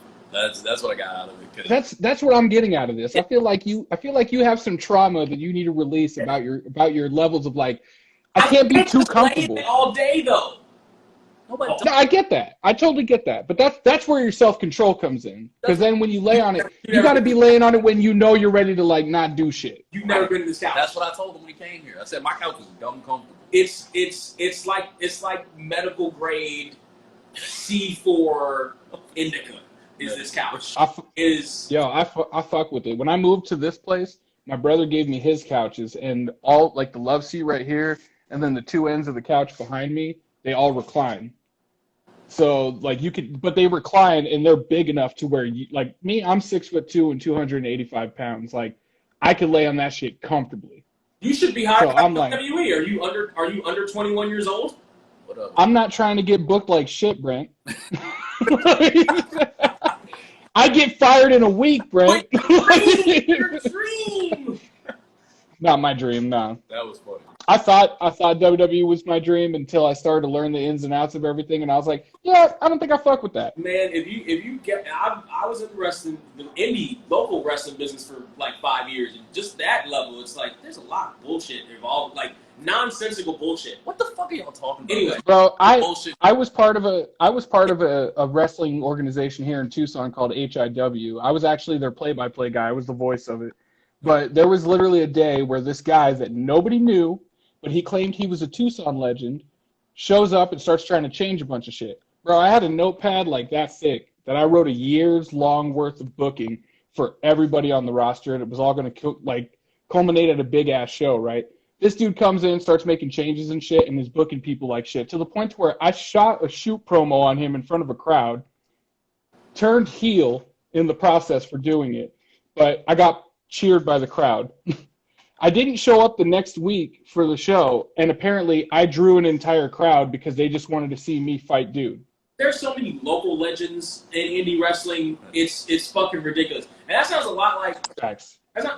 There are two companies, both lucha companies, that I was involved with down here, who the booker/owner didn't really think anything of what me and my division were doing until we started to get over, and then they immediately had to end it. WWE style, because we were starting to get over. They immediately were like, we don't like that shit anymore. They're getting too far over us. Yeah, because we're doing shit. And we actually, anyway, what's your fuck you of the week? Stu. Now I had two, but now I have three. Hold on, Stu. What's your fuck you of the week, Stu? I say this is my goddamn show. All right. I had two, but now I have three. My first fuck you of the week goes to shitty bookers, just shitty wrestling bookers. It's not hard to book wrestling, so when you book it like trash, fuck you. Somebody should take your pen away from you, die in a fire. Fuck all of y'all. That hard. It's really not that hard. That's good. It's really not. It's really not hard to write wrestling. Like I remember I was talking with Zeus on one of our episodes, and I booked a whole angle of Cesaro versus Brock Lesnar. And when I said it to him, he was like, and I was like, let me tell you. Because this is around the time when Cesaro was still in the bar with with Sheamus. And Brock was he was in that second year of him running, around having these suplex matches and all that shit. I was basically going to build a feud between Cesaro and Sheamus. Sheamus was going to do an injury angle. Cesaro was going to be off TV for about 3 months, right? It builds up to October for Hell in a Cell. That's where Cesaro gets the big win, blow off of the feud. Cesaro starts getting big win after big win after big win on television, to the point to where the fans start to notice, oh shit, they're giving him a push, right? In passing, just in the hallway, in passing. Correct. Brock Lesnar and Paul Heyman are passing him, and they stop, and Heyman's looking at Cesaro like, this guy. Brock's looking at him like, this guy. Right. And they just continue, right? The whole story I was going to tell is Paul Heyman trying to court Cesaro into a fight with Brock Lesnar. And it was all going to accumulate, it was all going to culminate till the Royal Rumble that year. And basically, I had two thought processes of how to book that, because Cesaro would be going over. I was like, either a 20-minute kick-ass match, Brock Lesnar's doing his suplexes, maybe hits him with an F5 or whatever. But the story that I wanted to tell was at one point when Paul Heyman's trying to court Cesaro and Cesaro keeps declining him, he's getting all, are you scared of the Beast? And then Cesaro would be like, he's not worth my time. He's not worth your time. Then all of a sudden Cesaro's having a great match with somebody like a Seth Rollins or something on TV. Lesnar comes running out in the middle of this match, starts beating the shit out of Cesaro, hits him with an F5, stands over him with the title going, am I worth your time now? You build that to the Rumble. I had two thoughts, either a 20-minute match or ding, ding, ding, Lesnar rushes at him, Cesaro pops him up, uppercut, neutralizer, 1, 2, 3. It's a quick match, pops the crowd. That's the what the fuck just happened moment. Right. You know what I mean? Because that year, Brock beat Samoa Joe with 1 F5. Brock beat fucking Braun Strowman with 1 F5. And they were just taking all these guys that should have been monsters and just hitting that wall called Brock Lesnar. Burying the Rock. Then you have Cesaro. Exactly. Then you have Cesaro just go up and fucking smash Lesnar. 1, 2, 3. It'd be fucking great. Yeah. It's not hard to book wrestling, so fuck you, bad wrestling bookers. That's number one. Number two, I fucking hate my job. I hate the people at my job. I hate the processes at my job. Like, I literally, we have a Slack chat in our job, right? Like, you know, just this open chat room for everybody. We have our own statuses and stuff. My status just says, why are we like this? Because we do everything the hard way. I pointed out to my bosses, and all they think is like, he's just upset all the time. And I'm like, no. Man. Yeah, fuck them. Man. I'm just saying. I know that song. I sang it for years. Brent, stop talking. It's not your time. That's my number two. My number three is fuck WWE. Just fuck them. Fuck them. Like, releasing the people that they did, I know it happens all the time, right? It used to happen back in the day frequently. Then they stopped doing it. Then they started hiring people and giving them 5-year contracts for a stupid amount of money just because they were like, we don't want them going to an Impact. We don't want them going to a New Japan. We don't want them going to wherever the fuck they can make money and shit. Because the Young Bucks, as shitty as they can be and as not believable as they can be, they did prove to every other wrestler in the world that you can make a living outside of WWE. Oh, yeah, absolutely. Like, you can fucking travel and do all these different shows and make a decent living outside of WWE and have the creative freedom to do what you want to do. Granted, a lot of their stuff is shit, but that's not the point. The point is, they're not a business. They're not businessmen. They're a businessman. Hashtag like, wrestling. I'm just saying. Like, WWE, I watched a video the other day, and it really just hit me in the soul, and it made me sad. It was a video of CM Punk's last Ring of Honor match, right? He had a match with Colt Cabana. They did this whole thing where they were doing a tribute to CM Punk, because I don't know if you guys watched Ring of Honor back in the day, but they did that whole storyline where... I know specifically exactly what you're talking about right now, yeah. You know, where they did that storyline where he was going to sign a contract with the WWE, then he won the title, and he signed his contract on the title. I do have that DVD. And whatever, I don't even know who the rookie was that was in the ring with him, but it was some rookie that held the ROH belt for him. Yeah. Signed his WWE contract. While he signed it. Yeah. Came back. Fucking beautiful heel work. Yeah, one match. But his last match in Ring of Honor, like, they did this whole tribute show to CM Punk, and because he was a big part of that company. When his music hit and he came out, the fans were giving him all this love. you see, like, he's sad because he's sad because he doesn't want to leave this. You see the fucking love and passion that man had for wrestling. Yeah. Like, just the absolute love. Then he gets in the ring, drops to his knees, and they shower him with streamers. Then he proceeds to have a dope fucking match with at the time, his best friend. And then at the end of the match, everyone's chanting, "Thank you, Punk." You see how much he loves that, and I watched that, and I went, WWE fucking took that shit to an alley and murdered that. Like, they literally took his passion, they went, "You like that, pal? Ha! We're gonna kill that shit, pal." Like, they really killed that man's... Not even to an alley. Remember that scene in Goodfellas where the wig guy kept talking about his money and they were like, "Oh, we're just going to take you out for dinner and just put him in the car"? They didn't even go to the alley. Facts. Like, I'm not going to lie.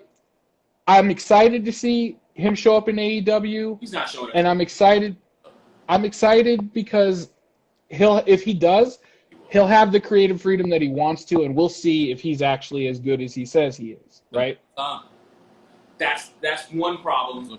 Cole Cabana's the other problem, and also, I don't think he's actually confirmed. Cole Cabana associated with it? He's still an employee of AEW.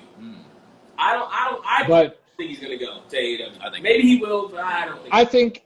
I think he will. It's just building perfect, yo. Their first show is going to be in the United Center, which WWE hasn't touched since '96. Like, that's crazy. It's going to be, yeah, it's crazy because the United Center is a dope fucking arena. Like, I don't know, but fuck WWE. Like, they take everyone's joy and they're just like, yeah, fuck you, fuck your wrestling. It's like when you're watching WWE, it's like all year you're sifting through shit looking for bright spots, whereas when you watch anything else, you're usually seeing a lot of bright spots with spots of shit. Yeah. Do you know what I mean? That's fair. Like, how do you release a Braun Strowman? That dude should have been a fucking monster on the roster. How do you release a Mercedes Martinez? That woman should have been the veteran presence of the women's division. Like, and the Lucha, like, everyone that they've released, they could have made something out of them, but WWE, like, I feel like every decision that they're making now is because they're trying to get set up to sell either to Universal or to some other buyer that's basically going to be like, yeah, we don't fucking care about wrestling, so put whatever the hell you want on your show. Correct. And it's just going to make the shit unwatchable. But what they did to me that really bothers me, to which they're one of my fuck yous of the week, they made me stop caring about NXT.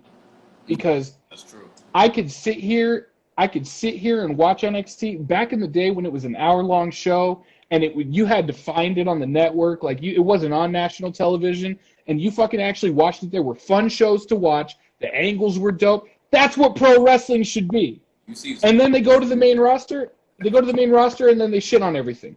Now, I look at it from two perspectives. Me as a fan, seeing a Karrion Kross show up on Raw, I'm like, that's cool. But the fact that they didn't give him his entrance, he doesn't have Scarlett with him. They have him come out as the fucking NXT champion and lose on national television. I'm like, what are you doing? Like, they're burying the NXT champion on the main roster. Beating the NXT out of him is what one report said. By the way, Zeus is in the chat right now. Hey, Zeus, I was about to say, do you have a fuck you of the week? Because you can come up here. Zeus is in the chat. If you want to hop up, you can come up for a second. He just said, don't talk. Fuck yeah, get Zeus in here, yo.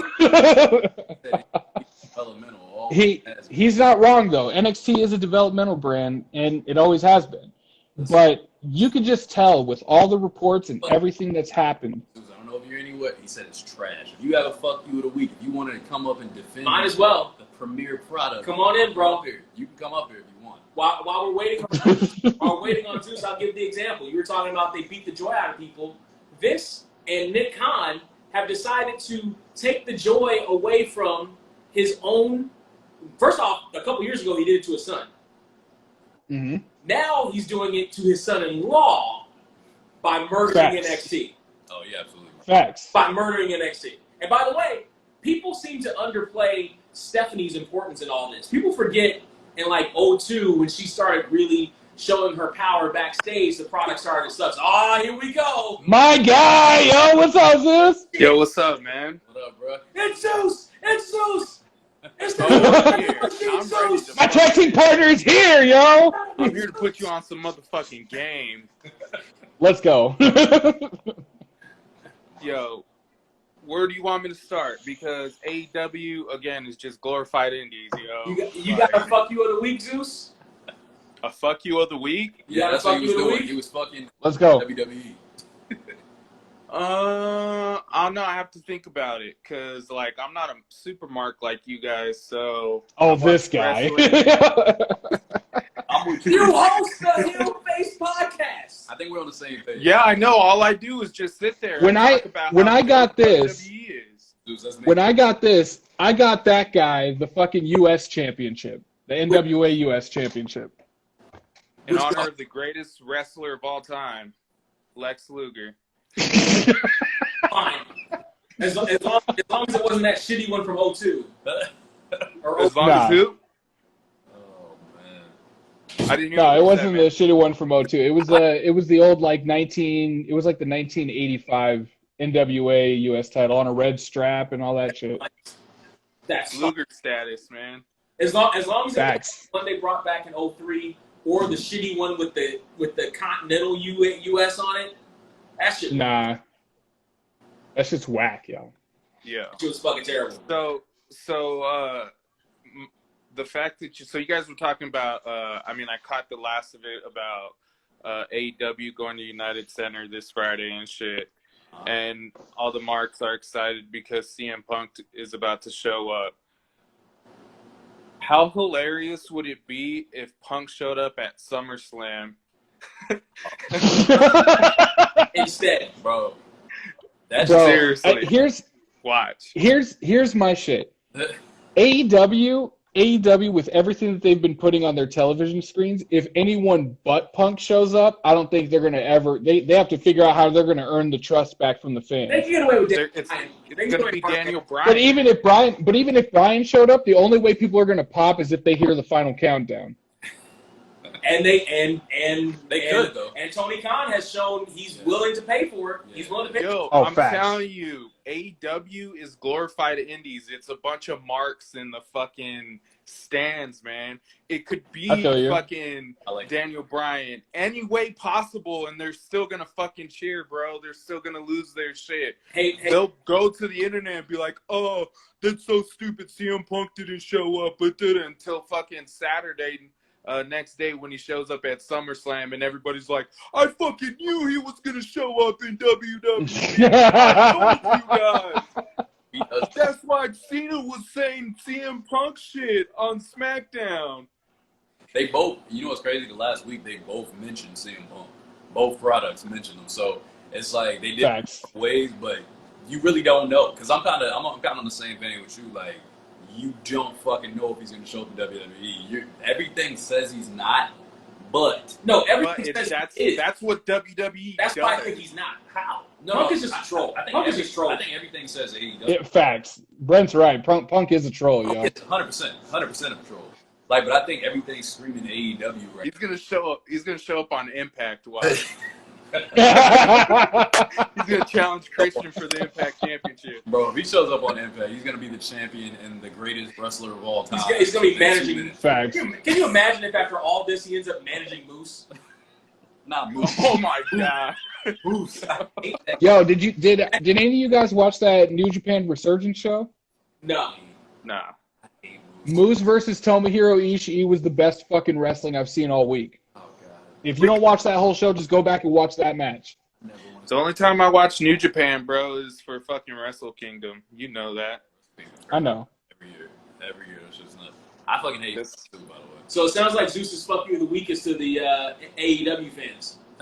I just understand, like, I don't know. For me, it's just filled with disgruntled WWE fans. That's all they are. That's all they fans. Like Stuart was sitting facts, here yo. bitching, like how he was talking about, like bitching and complaining about how WWE just fires all these guys and all this other shit. No, hold on. You didn't let me finish my point, though. No, you What I was finished your saying point because I came on. You guys.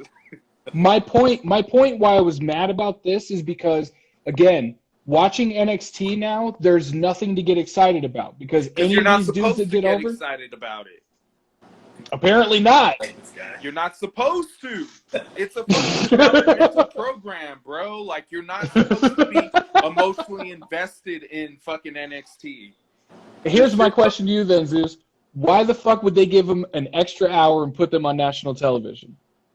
Because Triple H worked himself into that fucking shit. He worked himself into a shoot, bro, with Vince McMahon. Fair. Straight up. He thought he could compete with Vince McMahon. And once he showed that little glimmer of being able to compete with Vince, Vince was like, nah, bro, fuck you, dog. Nah, fuck that shit. What I realized listening to y'all for like 5 minutes around each other, I see now that like the way the screen is split is this is exactly how our podcasts work. Like I can tell right off down the line, like Zeus is exactly where I am. Hey man, I'm just saying, like the worst thing about WWE right now is Monday Night Raw, and it's not the fact that it's 3 hours long. It's just that it's a shit product. Like, it's garbage. You shouldn't have rematches every fucking week and all that shit. That shit sucks because it's 3 hours long of a shit product. Exactly. That's the worst. Exactly. Nobody wants to. And what good they had on it, they took away. They fucking split the Hurt business up for no reason. They shoot themselves in the foot. All right. So we did the fuck yous. Good vibes. Let's do some good vibes here. Let's end on a positive note. Oh man, let's end it with the positive vibe check. Positive vibes. You got any good vibes? Me, good vibes this week. I would say, shouts to my friends, man. Shouts out to my friends this week. They've been pulling up, showing love when needed. You know, life has been interesting. So, shouts to all the people that pull up and distract. Where are you guys located at? Right now, California. We're in Long Beach. Yeah. Oh, okay. You in Arizona? Right. Yeah. Okay, word. So I literally live like right on the other side of the fucking street from Stu. So it's 109 degrees every day for you too. Fucking throw a rock at him. Can I give my good vibes? Absolutely. What it is?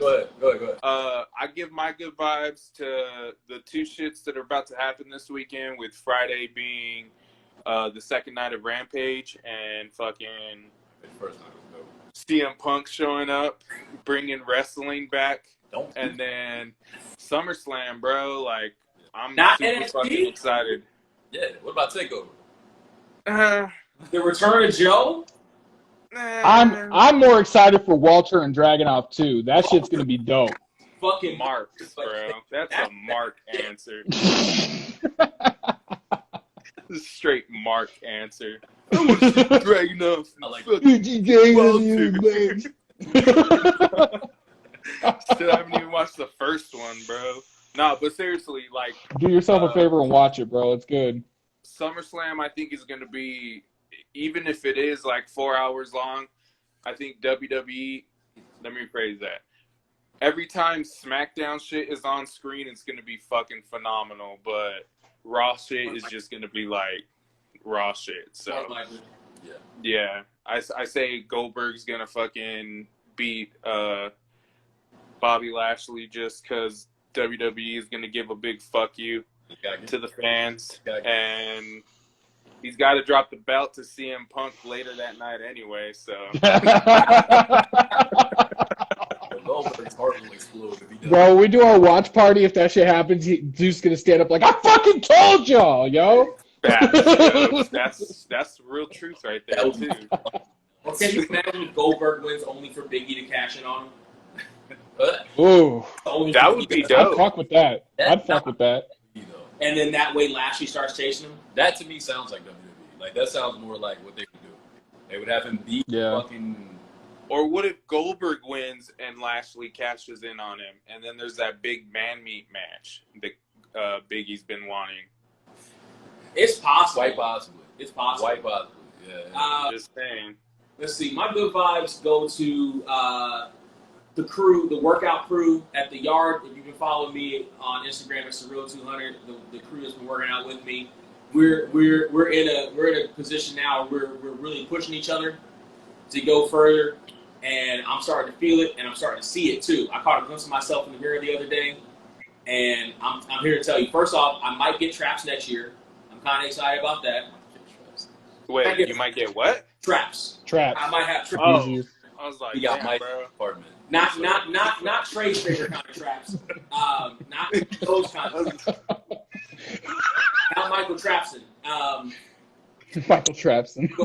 But just start doing this, bro. And also, just I caught shoulder. I caught a glimpse of myself in the mirror after leg day. I swear, next year I'm bringing back the 1980s NBA basketball shorts. You gonna go with the John Stocktons, yo? Listen. I'm starting to get the Reggie Bush back there. I'm telling you, if they got him in Orlando Magic pinstripes, I'm wearing them shits.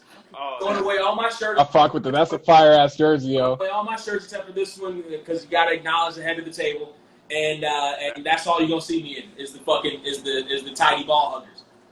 My fuck you of the week goes to Brent and his tiny you ball. You did huggers. yours already. I'm serious. Don't ever talk about 80 shorts. Yo, don't come in my living room and talk about this shit. Get out of my house. What are you saying? Get out of my house. It's not your house. Like, what are you saying? Don't come in my living room. What the fuck is wrong with you? But shouts out to the core fitness crew at the yard. We're pushing each other right now. Stu! Shit, bro. Shout out to your fucking traps that you're about to be getting, man. I'm Facts. seeing little baby ones. I did arm day today. I see a little baby bicep there. I'm seeing little babies. He's like getting the baby biceps in and shit. seeing little baby peaks for the freaks. You know what I'm saying? Baby freaks for all my freaks. Because with the math, if you take a third of the 33rd of my baby bicep and combine it with the 2/3 that of the traps that you have, you understand what I'm saying? Then I've got a 187% chance of being the Freakzilla next year. That's all I'm saying. Yeah, what are we doing? I like that. I fuck with it. Stu, you're good. What are we doing? My good vibe of the week goes to that guy right there and everybody that was involved in our Saturday show that we did August 14th. Yes. We did a night with you boys. We had a nice little hip-hop show. You boys hosted it. It went by smoothly. It was fantastic. The performers were vibing everybody out. That was my good vibe of the week just because I can't wait to do the shit again in November, yo. Facts. Hey, we need to get you guys out here for November, yo. November 5th. That's fact, for real. Facts, yo. That's Survivor Series season, doesn't it? Yeah, so what we're trying to do is we're trying to start throwing shows in like big fours type shit. So November, January, April, and August. Now, are you talking about wrestling shows or are you talking about podcast shows? It's a combination. Like we do podcasts in the beginning, like a quick 30-minute podcast, 25-minute podcast, and then we have performers like local hip hop artists and shit come out and they all fucking do their shit. You got bars, bro? Oh, bro, come on now. Oh, he's got Trey's got bars for days, yo. He's black version of me. That's our fucking intro. Our intro is me. Those are bars, brother. This is what I do. Trey, I gotta say though, bro, I've been fucking with your shit. I've been peeping all of it out, bro. Like I fuck with your shit heavy. If you legit want to come down and chill with us and perform for us, bro, you're more than welcome. Do that shit. We're playing. Yeah, that's easy. Hey, absolutely. Straight up. And November 5th. 200 degrees in November. Hey, Facts. that's It's not over 200. November's usually pretty out here. Don't do that. Yes. Look, We'll figure this shit out down there. That's not the way to do it. I know it's 205 degrees down where y'all are. Don't lie, okay? No, I'm not lying right to you. now, dude. Right now, it's actually fucking crazy because it's been raining ridiculously. So Facts. we haven't hit 100 degrees in a couple days What or is this a couple weeks. Y'all live in the most ridiculous desert I've ever heard of. Like, how do y'all get rain and cool weather? It's literally outside flooding right now. I'm not even bullshitting. Facts. Facts. the ground can't handle water. It's not built for water, so it just runs off and floods everywhere. All the rattlesnakes are just floating. Basically. Yeah, okay, I got it. Hey, bro, they're just snakes. You probably got more snakes in California than we do in Arizona. And then California is very large, so it makes See? Pause on the very large. Pause on the very Pause on the very large. Pause on the very large. Nah, but for real though, like that shit would be dope. It would be dope to fucking We'll pull up. fucking get with Stu and shit. We'll figure out logistics. I just started following you guys. So. Yeah, for sure. We'll definitely follow back, man. 100%. I would be down to come down and fucking, do what I do.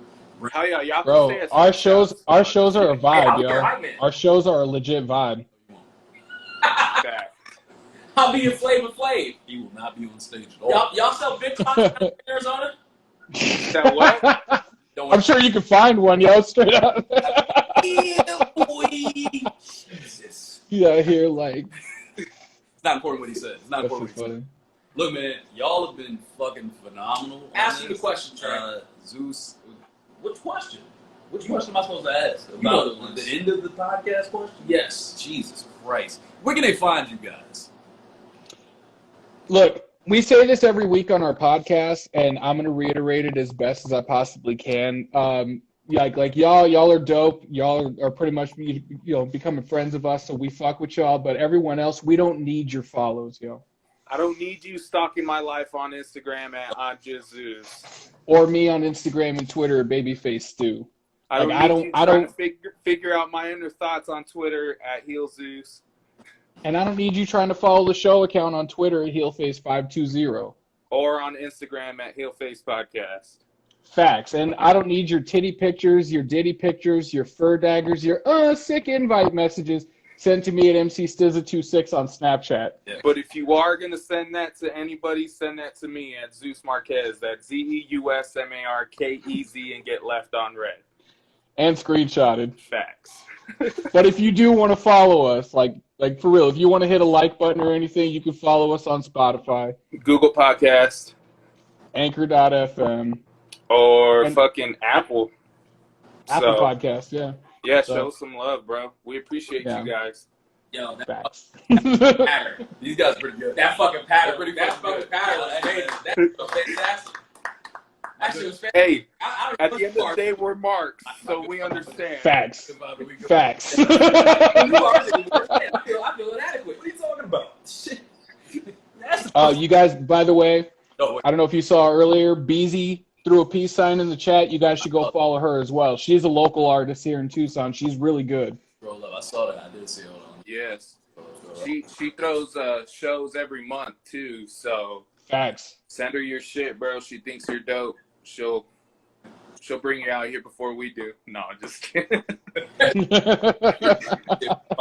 screenshot. Here we go.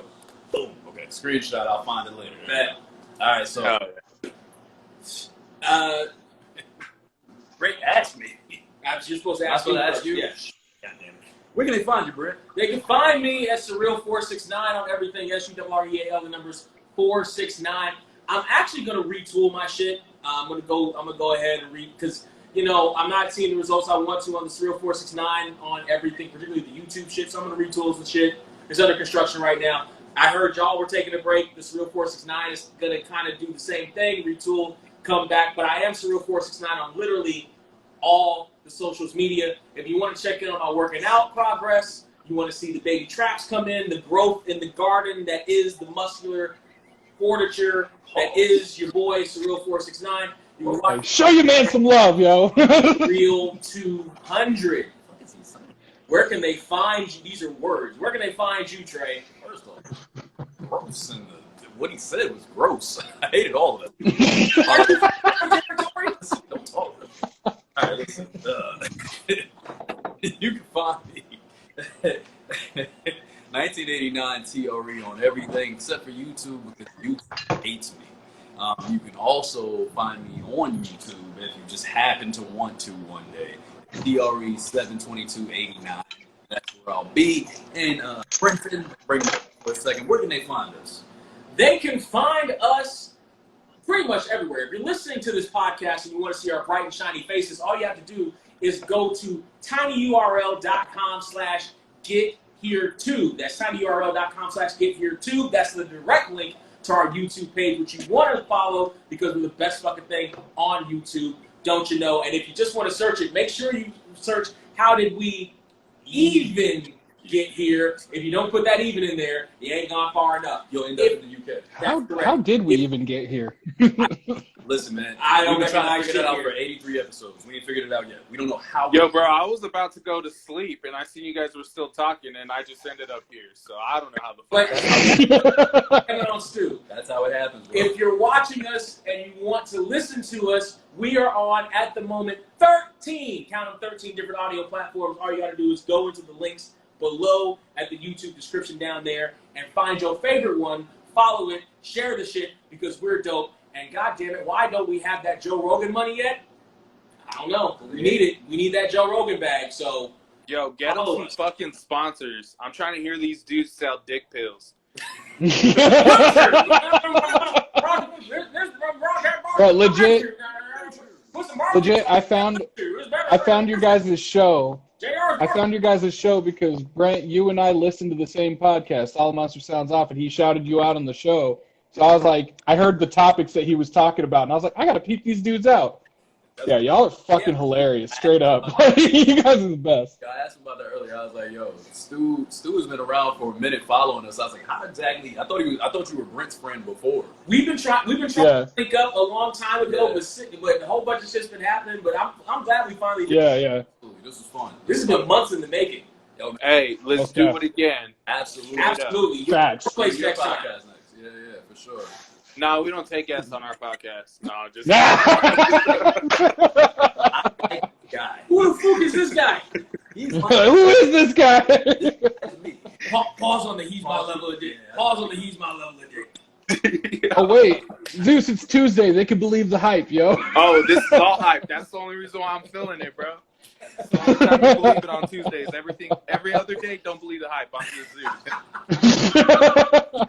Tuesdays, independent night. Only on Tuesdays. Listen, man. Only on Tuesdays. We absolutely appreciate y'all being a part of the pod.